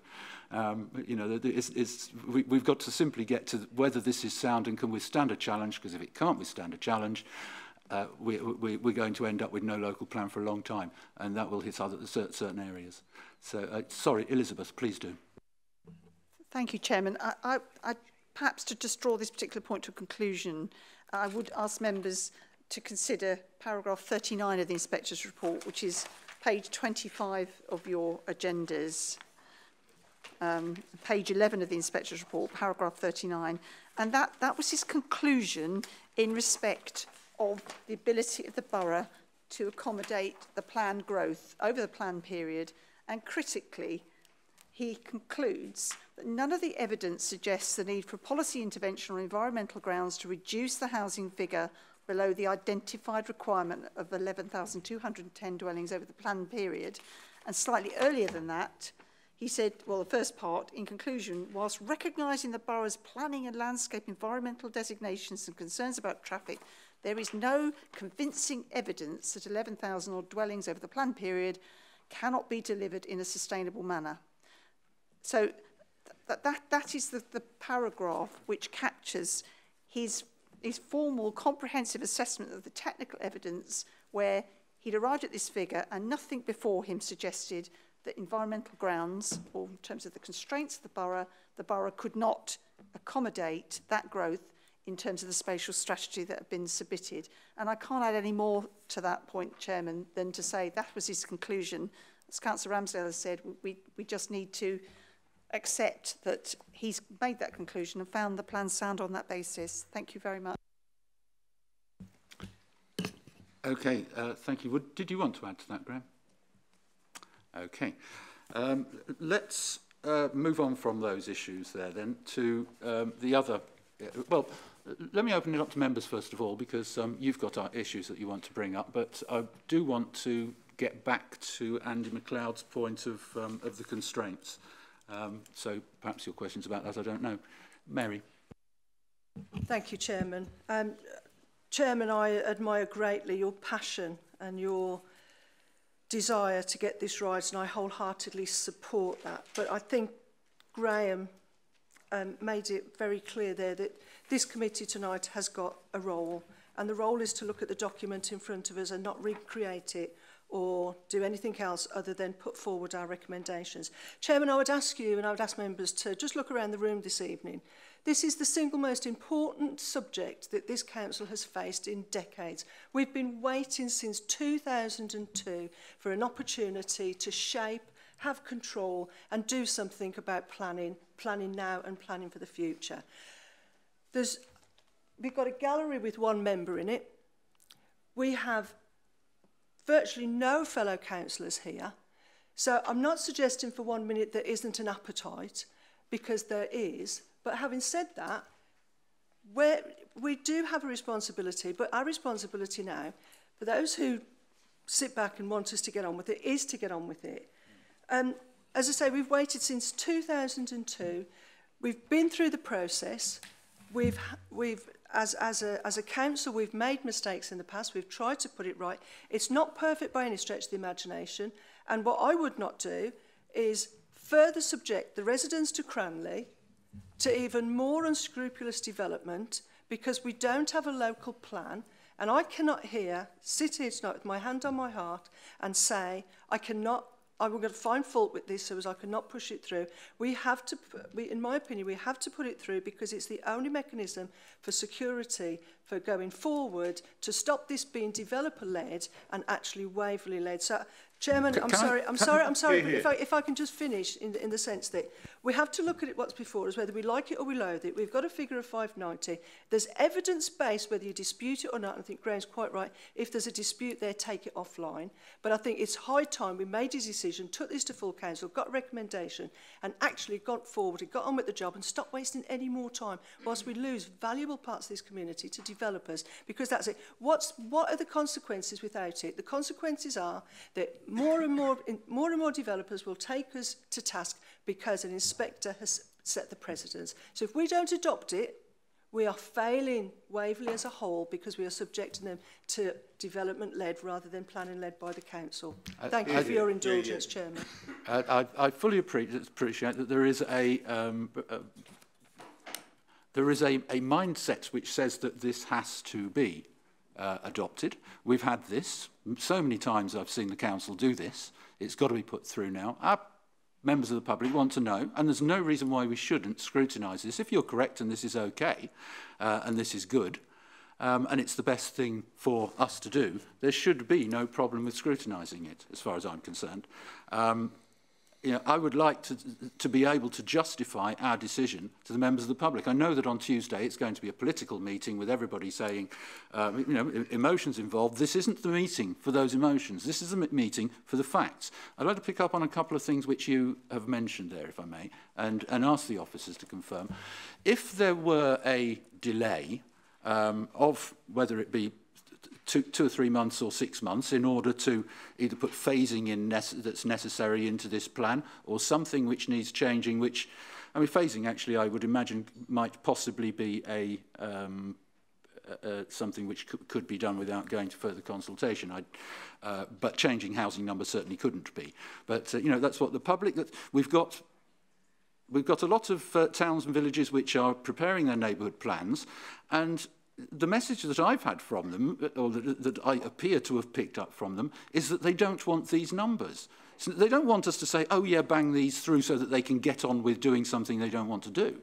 They want us to be, to be looking and seeing whether or not we've got to take these numbers. And we have got significant constraints. So, Elizabeth, if we were having, or I'm not sure, maybe a lawyer who should answer this, do we have an officer who can tell us, specifically in relation to the areas that are outside of the visitor catchment areas of the SBAs? So that's everything pretty much east of the A281, but because they're outside the 9 kilometres of the Weldon Heath Phase 1. So we're looking at, Bramley's okay, that's just within it, and Woolwich I think is also, Shamley Green isn't, and Cranley and Ewhurst. What are the risks over the next few months of development coming forward that we wouldn't be able to? Because I think Councillor Follows said earlier on, and I take it that he wouldn't have said it if he hadn't asked and if it wasn't true, that the fact that we've got this far with this plan provides some protection. Not the ultimate protection of having an adopted plan, of course, in the same way as Farnham Neighbourhood Plan provides some protection, but that's adopted. So if this isn't adopted, Farnham's okay. Can you tell us, what's the situation? Is there any real risk? We've heard the risks, but that was pretty broad brush. Are there any real risks over the next 3 or 4 months to Cranley? Because that's really the place which is going to get hurt. If there were a habitats challenge, whatever, it would prevent development elsewhere. So it wouldn't be a matter of the rest of the borough wouldn't need to worry. Farnham's covered, but Cranley I'm worried about. How much risk is there? Yeah, I don't really understand. I mean, the risks are the risks. They're set out in the report. They are the real risks. There are no other risks. Those are the risks. So I think what you're asking for is, are there any hidden risks that you're not aware of, or really serious risks? They are the risks. They're in the report, and we've set them out very clearly. Can I just come back to the idea that it might be some sort of phasing here or wait? That's not an option. There's no negotiation with the inspector anymore. He's done in terms of his report. It's with us. So there's no going back to the inspector and entering into some kind of negotiation over these numbers. There are fixed options as to what the council can do here. It either adopts or it withdraws the plan and starts again, and we've already heard about what the significant risks are there, which is we're back to appeal-led planning within the borough. One other option is that the council judicially reviews the inspector's report. We as a team, legal and planning, have considered this report really very carefully, and we don't think there's any scope for doing that, and that's not an option for us. And the final option would be to defer and ask the Secretary of State to intervene under Section 21 to overrule the inspector, and for much the same reasons as the judicial review. Our professional judgments are that that's simply not a goer, if I can put it like that. There are no other risks, Chairman. The risks are in the report. Okay. Members, do I have anybody else? I want to move on to the constraints, but Peter. Councillor Isherwood, sorry, you wanted to speak. I was thinking some time ago of one phrase that was used: if we don't adopt the plan, the developers will move in, and the easiest place to dump more development is Cranley, because they're not protected by Greenbelt. My own area has seen an increase of over 20% in a location that is geographically challenged for housing development. It's surrounded by Greenbelt, the National Trust and everything else. And I do think that we have to move forward. We've been waiting a length of time, great length of time, for this plan to be adopted. Here we have protection. We can move forward. We can introduce SIL. We can improve our infrastructure. We can do a whole load of things that certainly won't happen if we don't adopt it. We've been talking this plan through for years. We really must move on. We need the protection that the plan part 1 will give us, and then we move on to plan, or part 2 of the plan. And that's when the other local plans, I talk about Hazelmere's neighbourhood plan as well, and there are others that will be coming along at the same time. We need them. We delayed that. We went as advanced as Farnham. Their plan is made, but in the fullness of time, I'm sure there will be amendments to that to take it through. So I find the inspector I understand exactly what you're saying, and what you're saying is that you don't want any scrutiny of this, which I just find absolutely amazing. I did not say that at all. Well, okay, well, let's look. I was here for every day of the inspector. I actually went through a number of things, and at one time I wrote 578 would be the number that we came out with. He came out with 590. Maybe I didn't get the migration from London in that number, but he was very clear. He was clear on everything he said. We've had plenty of chance in the interim to put our views forward. Here we have a report that's very clear, and I have scrutinised it. I've read it. Thank you very much indeed. Councillor Adams, before you come in, I just want to ask whether members, are you aware that there's an outstanding Natural England objection on 2 grounds to this? Are you aware? Are members aware of that? Have you scrutinised that? Because you know, it's something which you would normally consider in any planning decision. It's been mentioned in the documents, and it's on the. You probably will have heard of the Weldon judgment, which is not to do with Weldon Heath, it's to do with Weldon District Council and areas of Sussex, and actually protecting the Ashdown Forest, and it's to do with nitrogen deposition from exhaust fumes. But it does have a particular implications for us, very strong implications. I'm not sure whether Councillor Adams is aware, because I think he was our representative following Councillor Isherwood on the Joint Strategic Partnership Board, but the JSPB members have been asking for information in respect of that so that we can complete our local plans, and I've got the documents with me if you want me to give you exact quotes. That is, well, they were very disappointed at the December meeting that what they'd asked for hadn't come forward, and it's going to be coming to the meeting on March the 8th. So, you know, at the moment, I think the position is that there's no appropriate assessment because they have, I mean, I understand the officer's position. They have a position that we're going to do this with monitoring. We're going to work with other councils. You know, we have got these outstanding objections from Natural England. If I would be happy to go forwards and move with those if you want to, but are you aware of that issue? Can I ask you, and please do tell us, you did want to come in, Councillor Adams. Aware of it, and the reason it wasn't dealt with in end of January is because the Natural England didn't turn up to the meeting. That was a very simple answer. Everybody was expecting them to be there so that it could be thrashed out, and they just didn't turn up. So that was that. So that's why we've got another meeting on March the 8th. There was a January meeting that nobody knows anything about then? Well, I did, because I was it's taken a year to get the papers released. Nobody let us have them. But sorry? It's taken more than a year to get the Joint Strategic Partnership Board papers for about the past 6 or 7 years released into the public domain. And I've received them. I've spent a lot of time going through them, and there's a lot of interesting information in there. I can't remember which day it was particularly. I think but it was in January. You had a meeting. It was in January, yeah. I was at that meeting, and Natural England didn't turn up. And that's why we're having another one on March the 8th. Okay, and at that meeting you're going to be given a presentation in respect of unfortunately I won't be there. I'm hoping that Councillor Isherwood will go in my place because I'll be on holiday. Lucky you. Half my work's because everyone else is on holiday. Okay. Yes, we have got that issue there, and you know, this ultimately comes down to whether or not an appropriate assessment, whether we're sound in our plan. It's not a serious objection. It is the reason that Weldon, that the courts quashed that part of a core strategy of a local plan.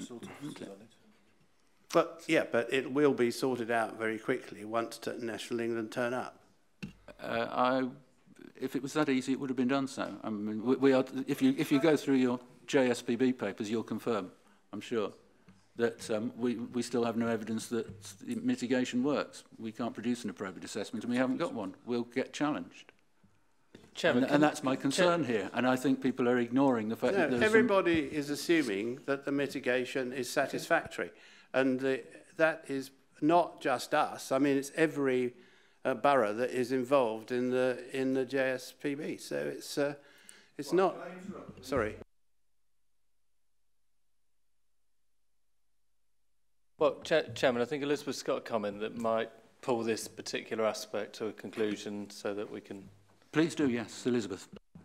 Thank you, Chairman. I just you started by drawing members' attention to the Natural England's concern, and I just think it's really important that we clarify that position for members' information. So, with your indulgence, I'm just going to ask Gail to set the scene in relation to the compliance of the plan with the habitats regulations, and indeed where this Natural England concern fits in. Thank you, Chairman. Thank you. Please, Gail. Thank you, Chairman. There's just a couple of parts of the report that I would like to draw members' attention to. The first paragraph is 103. Apologies, I don't have the same copy of papers as you, so it's page 40 of the agenda papers. The first point of objection that Natural England raised in their response to the main modifications consultation, it was in relation to the housing uplift, particularly in Farnham, and the absence of identified strategic SANG. Paragraph 103 starts, Natural England did not raise objection to the Council's approach in the submission plan, but has suggested that the plan is unsound in respect of the additional 450 dwellings in MM3. That is not the case. There is no prospect of harm to the SPA because permissions affecting it cannot be granted without suitable avoidance and mitigation measures. And if I just draw your attention to the final sentence of paragraph 106 on the subsequent page, it reads, the evidence does not indicate that the plan is unsound, either because it needs to provide more strategic SANG or that housing delivery in Farnham would be delayed or prevented because of the inadequate availability of SANG. So the process is that Natural England have, yes, raised an objection, but I think you'll agree that the inspector has dealt with it within his report. The second point I'd like to draw your attention to is the penultimate page of the report, which is page 34 in my papers, and my colleague will tell me which page it is in the agenda papers in a second. 48. Page 48. You'll see there's a table of legal compliance. The fifth line down relates to habitats regulations assessments. And the inspector concludes that habitats regulations assessment screening has been carried out together with appropriate assessment for each of the 5 European sites in the borough. And the effects of MM3, which is the housing uplift, have been considered in the HRA addendum.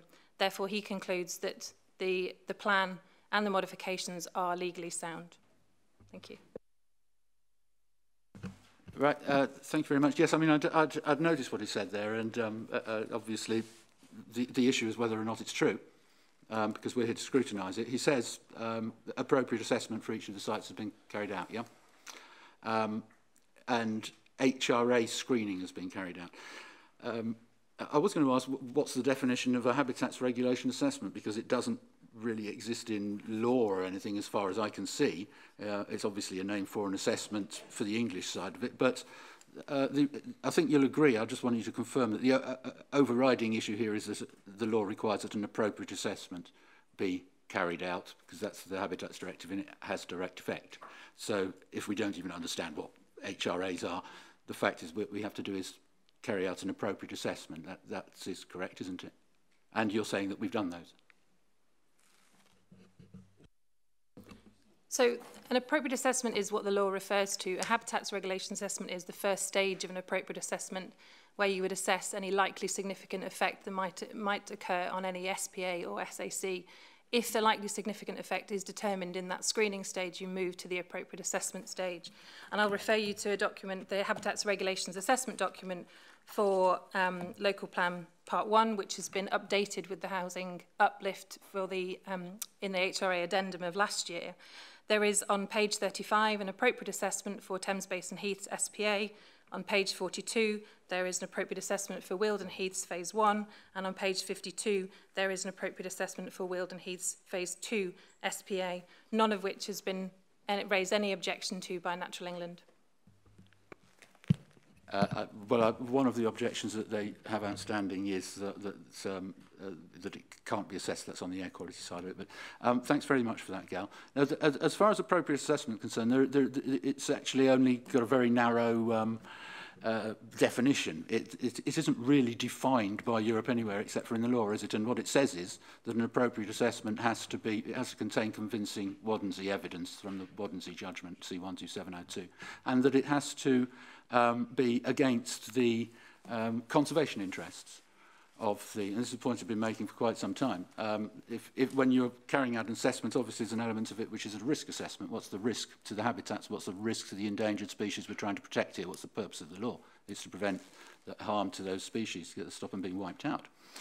And the inspector's report from the 2007 local plan, South East plan, for instance, identifies Article 4.1 of the Birds Directive. We have to consider the bird numbers. Now, I haven't seen any bird numbers anywhere, and so we haven't done any appropriate assessments. And that's a real concern for me because it's a very easy challenge.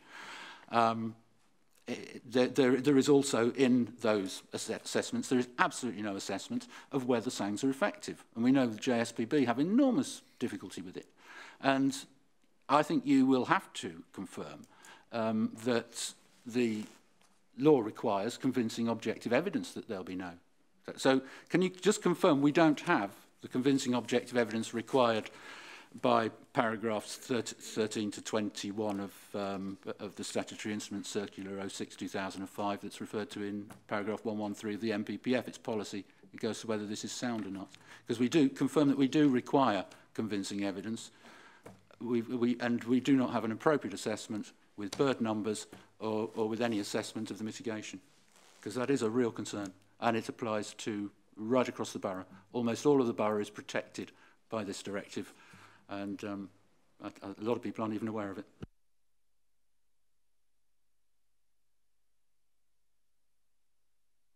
I'd just like to draw members to the point that the inspector in his considerations of the plan and its soundness has considered the technical evidence that ACOM have produced for us on numerous occasions that has been consulted on. It's been included, we've had consultation responses by Natural England, and he has concluded that there is the plan and its modifications meet the legal requirements of the Habitats Regulations Assessment.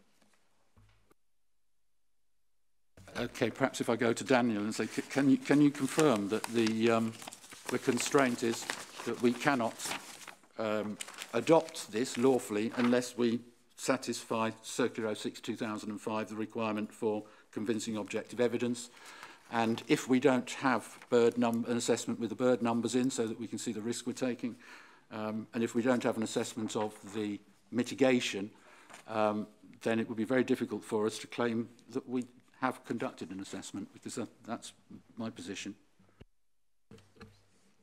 No, I'm not going to do that. Gail has answered, I think, as fully as officers can regarding the appropriate assessments here. If in due course Natural England or anyone else believes that that element of this report, this inspector's report, is challengeable, then they'll be entitled to bring a challenge within the 6-week period, assuming it's adopted.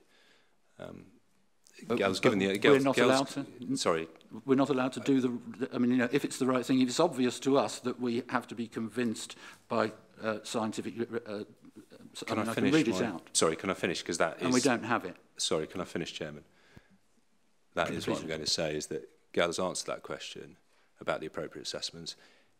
If Natural England or any other body or person wants to challenge on the grounds of, in respect to the habitat regs or anything else that's covered by your points, then they'll be entitled to do that. We are, as I think I've said in the previous answer on another point, satisfied, and we've assessed this very carefully, and not just since receiving the report, but all throughout the examination process and before in preparation of this plan, that it is sound. and that evidence base is correct and that it's been approached in the right way. That's all I can say.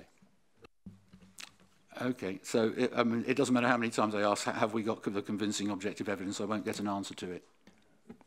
Elizabeth? Can I just add to this, Chairman, because it's really important to come back to Natural England, and Natural England are clearly the expert statutory body here, and they didn't object to the plan in terms of its approach to mitigating the effect on the SPA. The only concern they raised, as we've already said, is latterly in relation to the uplift that SANG hasn't been actually identified for the remainder of the plan period. But the inspector addressed that, disagreed, and found the plan to be sound because it will be provided in relation to planning permissions. But fundamental to your question, Natural England are satisfied with the approach to mitigating the likely significant effect on the SPA in terms of the provision of SANG.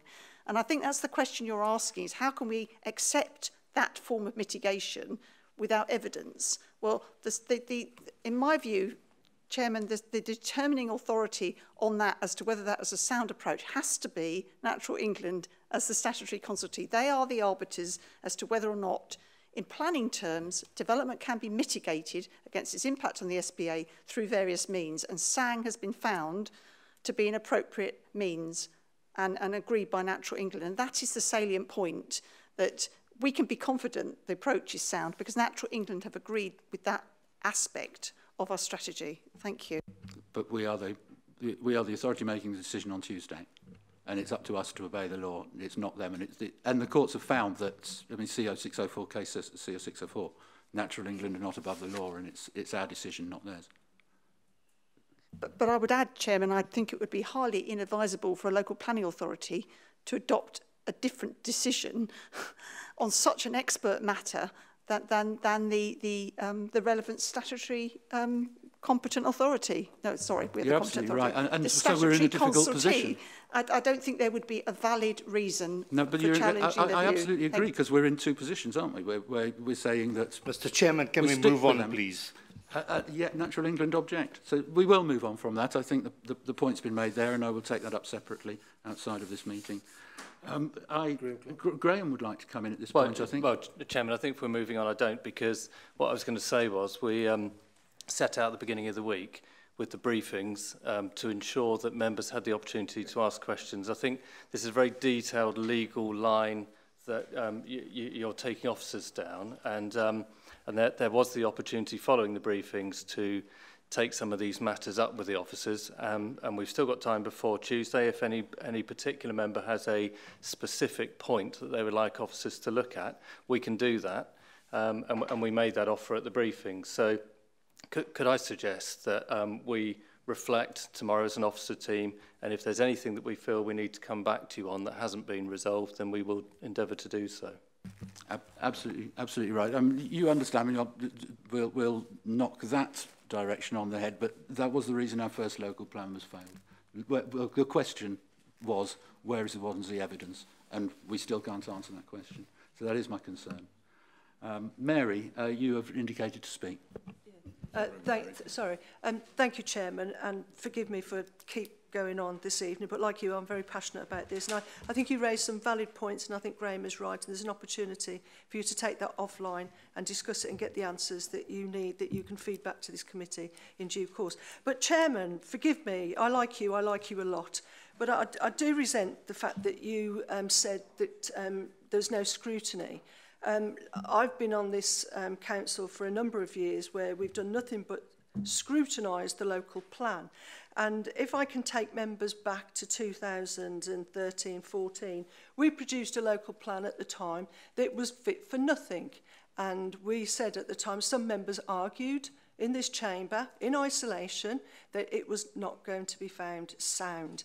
Now, to the credit of Waverley Borough Council, and to the credit of Elizabeth Sims and her team, and to the credit of members, they have pulled their finger out, they have done what they said they needed to do, and they have produced a sound local plan. Now, if it was left to a previous administration, cross-party, but a previous administration, we'd be sat here scratching our heads, still dilly-dallying about taking Guildford's unmet need and every other person's unmet need. But we haven't. What we've done is we've knuckled down, we've got on with the job. Against all the odds, a SIG was formed. It produced some excellent information. We are going to stick to the issues in front of us, which is the soundness and lawfulness of the plan, please. Chairman, if you please, with your indulgence, if you just let me finish. So to say there's no scrutiny is not fair, because we've scrutinised it for years. Not weeks or months, but years. And if you're asking me to take your opinion and advice and against an inspector having gone through the examination process, I'm going to have a little bit of difficulty with that, because the scrutiny that I've done is to attend the inquiry, to listen to the information, to participate as a member, and to fully investigate and scrutinise it. So when I make my decision tonight, I make it on the grounds that I believe, as a council and as officers, we are heading in the right direction. Failure to do so will fail this borough as a whole. So, Chairman, can we move on and actually put forward a few recommendations, observations, so as we can get a local plan that protects us going forward? Thank you once again, Chairman, for your indulgence. Okay, thank you. I've got every fact that you want with you. I mean, I deal in the facts, and we're here for the facts and the evidence and the law, and that's what I want to stick to. You know, I happen to disagree with a number of the presuppositions that are being made here, but we can take that outside, and then we can... I think I understand what you're saying. Okay, other issues. I take it most people are happy with issues in respect of the economy in the local plan. But what about transport? Do we have any comments that, in respect of transport? And I'd allow either of any other non-members of the committee to come in if they wish to, if they want to speak on that. Dennis, please. Thank you, Chairman. I would just say that this particular plan is supported by the infrastructure development plan, and that is very detailed in all the elements of infrastructure. And it can't identify the specific costs that are going to be involved, but it identifies in each case where the funding streams are likely to come from. So with that background, I am happy that the infrastructure elements are tackled to the state they can be at this particular time.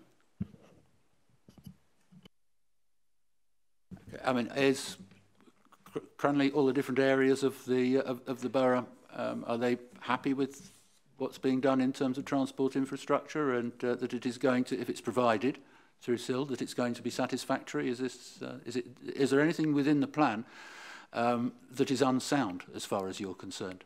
I mean, we may not be happy, but have you looked at it enough to be able to see whether there's anything in there that's unsound? I did attend quite a lot of the sessions in of the examination in the summer, and still what was going on. Please, Maurice. You talk about, well, first of all, we've got 1 minute to go because you said we're going to finish at 9 o'clock. Oh, it's gone.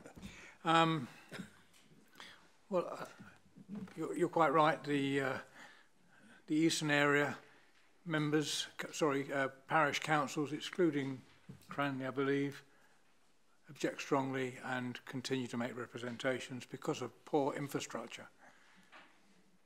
I cannot see any way that by turning down this local plan that we have before us tonight, and we recommend to the executive and then to the full council, that we're going to achieve any level of sustainable funding that would create the transport infrastructure that we perhaps deserve and need.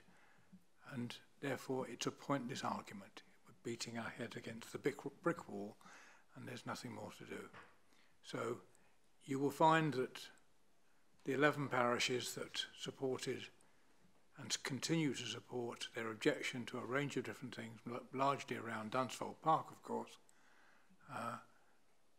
will continue to object, and this is outside the scope of this because we're talking about the local plan, not the objections to Dunsfold Park.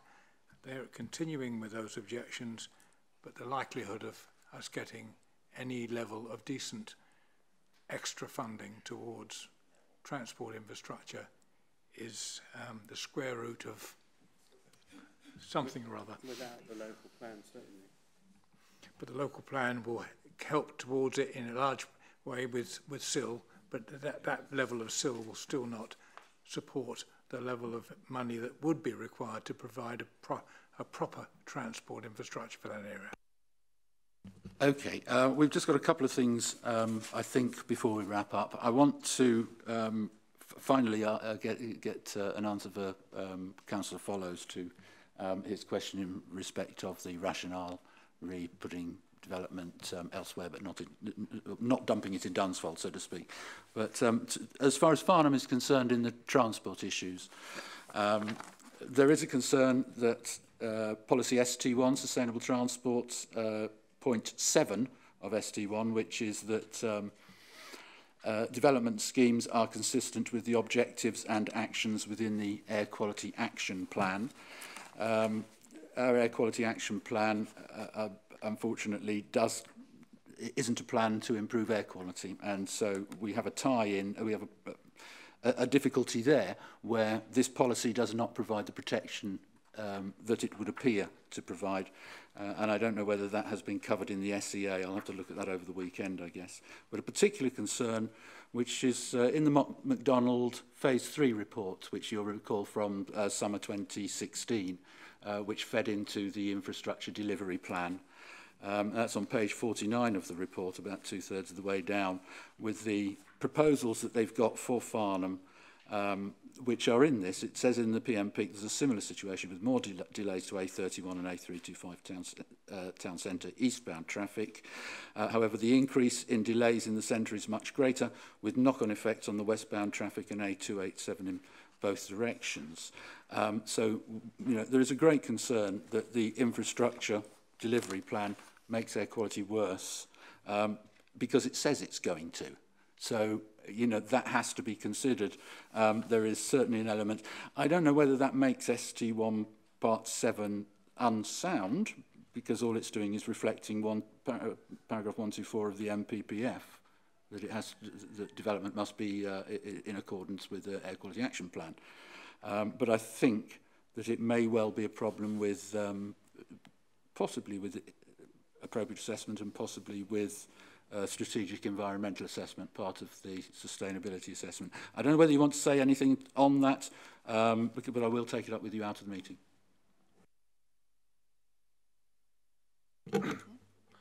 Well, I can certainly answer the question from the councillor fellows at the back there about why Dunsfold Aerodrome could not take more than 2,600 homes, which I think was the sort of original question.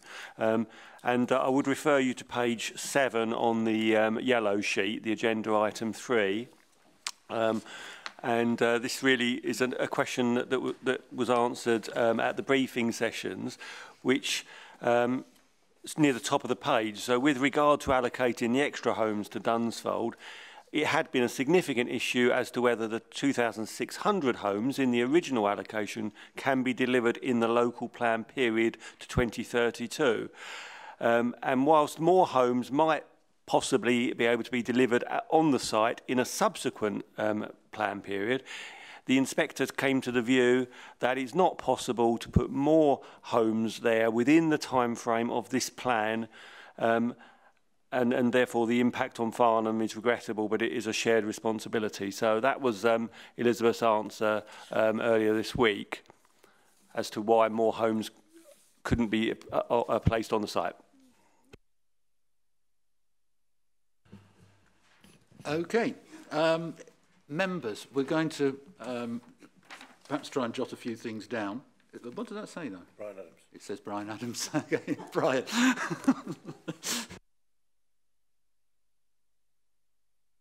Thank you, Chairman. I just want to emphasise some of the risk again. I don't think that we're taking the risk seriously enough. In the first place, the government's announced that there's going to be a major revision to the NPPF out at the end of March, which means that if we reject this plan and do not adopt it and are left in limbo, then we might well be caught by that change. And also, obviously, the development of this plan has cost us a great deal of money. If we are left in limbo with starting a further change to the plan or a major update to the plan right now, then it's going to cost us money that we don't have. I mean, I've already raised the issue of the fact that the government makes the rules, but the residents pay for the cost of the operation. And any money that we have to spend in addition on this right now would remove money which would otherwise go to doing things that our residents really want. So I think that should be borne in mind when it comes to actually thinking about whether we adopt it now or not. Perhaps we should have a referendum. Ask the residents whether they wanted to adopt it or not. Because they're paying for it. I'm kidding. Okay, let's, members, are there any issues which Wyatt would like to bring up? Thank you, Chairman. I thought we were trying to kind of conclude and wrap up on this, so I just wanted to share with people my clear view that, no, unlike many of the documents that come to us for scrutiny, this is not a draft on which we can sort of pass comment and ask officers to go away and come back in 3 months' time with an amended version. It's not even a version we can sensibly say to the executive, no, you've got this one wrong this time, go away and do it again, pass it back to officers. Because it's a take it or leave it situation. I don't like it. I don't like the fact we're getting dumped with numbers from Woking. I've got a whole series of things that upset me about it. And we've been in this chamber at different stages and argued them through. I can remember in the days when Elliot Nichols was still a councillor and we had a UKIP opposition and being jointly agreed with them that the consultant telling us the schmar numbers should be whatever they are was wrong. I think he was talking about stuff to do with the missing age group and we needed to have more cheaper housing to attract people of about 24 to 30 years of age to come and live in Waverley, when so many of my relatives of that age group, they're living in southwest London. It's not house prices in Waverley that are putting them off, it's the fact it's not a taxi ride from the centre of London. We've had all that debate. We've got, as Mary said, an excellent piece of work that many of you have spent days seeing the inspector go over. Jerry and his detailed questions just leaves me tired out. You know, you were asked to document them, present them to officers on Wednesday, but never got round to doing that. You're just playing a game of brinkmanship for the sake of people watching in the gallery, but he's gone, and the people on the TV screen. We have got to make a decision on this, or bust. Comments have been made about it's too late for Cranley to get the local plan in place. If you want it to be too late for all the other towns, then don't support this going through on Tuesday and don't support it being going back to the executive saying we're behind this, we want to see it in ASAP. And that's where I'm at. I don't like it, but I sure as hell don't want the alternative, and that's why I'm supporting it going forward to the executive, and we'll be again supporting it on Tuesday. Thank you, Mr. Chairman.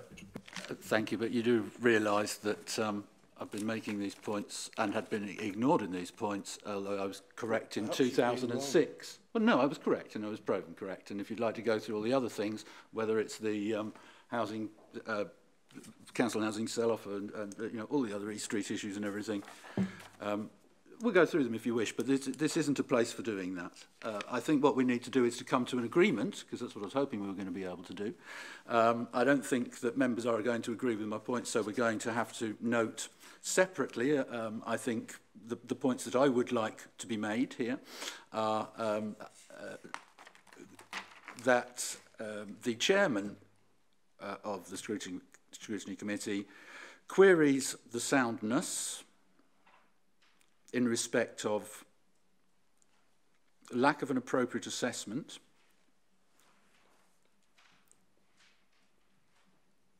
containing bird numbers and mitigation proposals, or assessment of mitigation proposals. The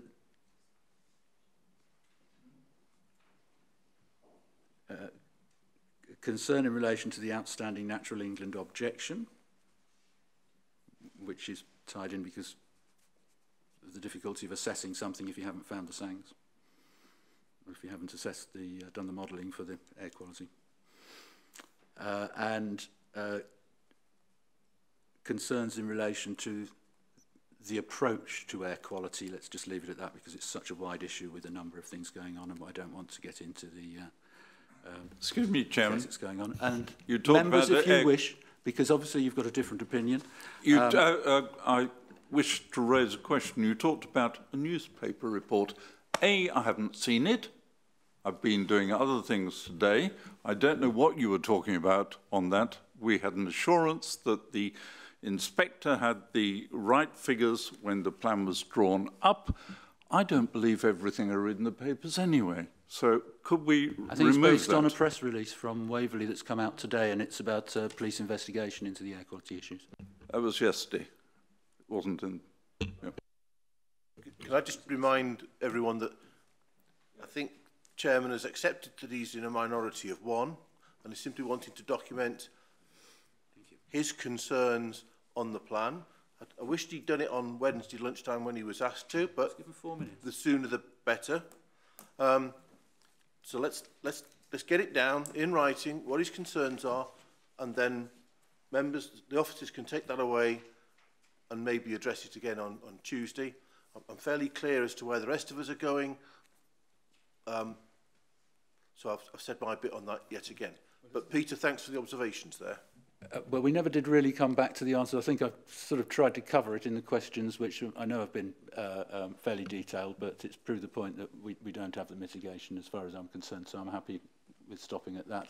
For Councillor MacLeod's issues, but that in terms of the housing numbers, the inspector, concerned that the inspector has not considered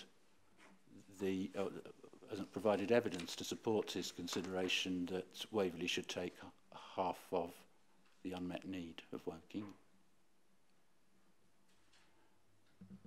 Is this your list of items? No, that's and I don't think there's any great need. A progress assessment covers most of it, and an SEA because that's sort of covers all of the environmental issues.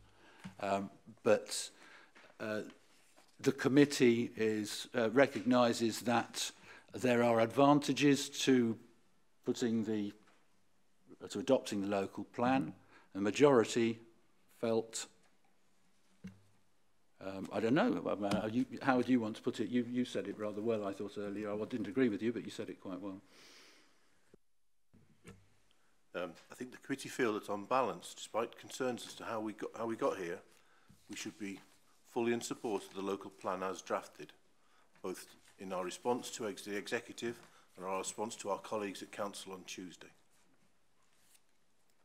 Mary's wanted to come in, if that's okay. Yes, anybody else want? Sorry,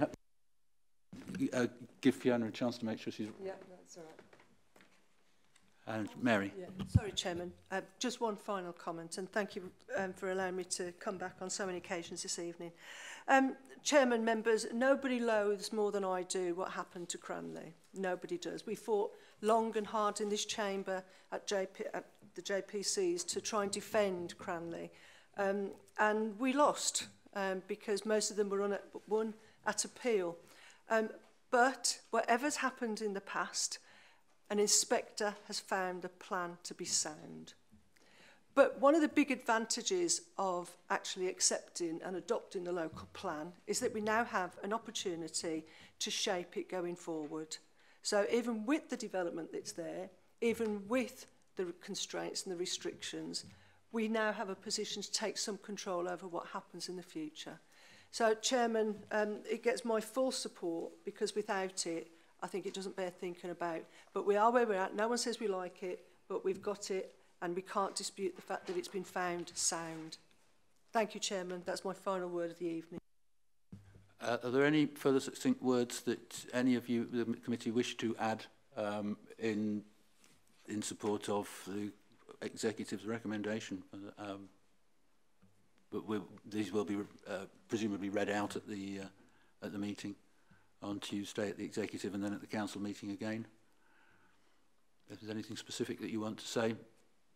No? Okay. Thank you very much indeed, everybody. Thank you to the member of the public who's disappeared. Couldn't quite make it to the end. Quarter of an hour late. It's an early night. It's an early night. Come on.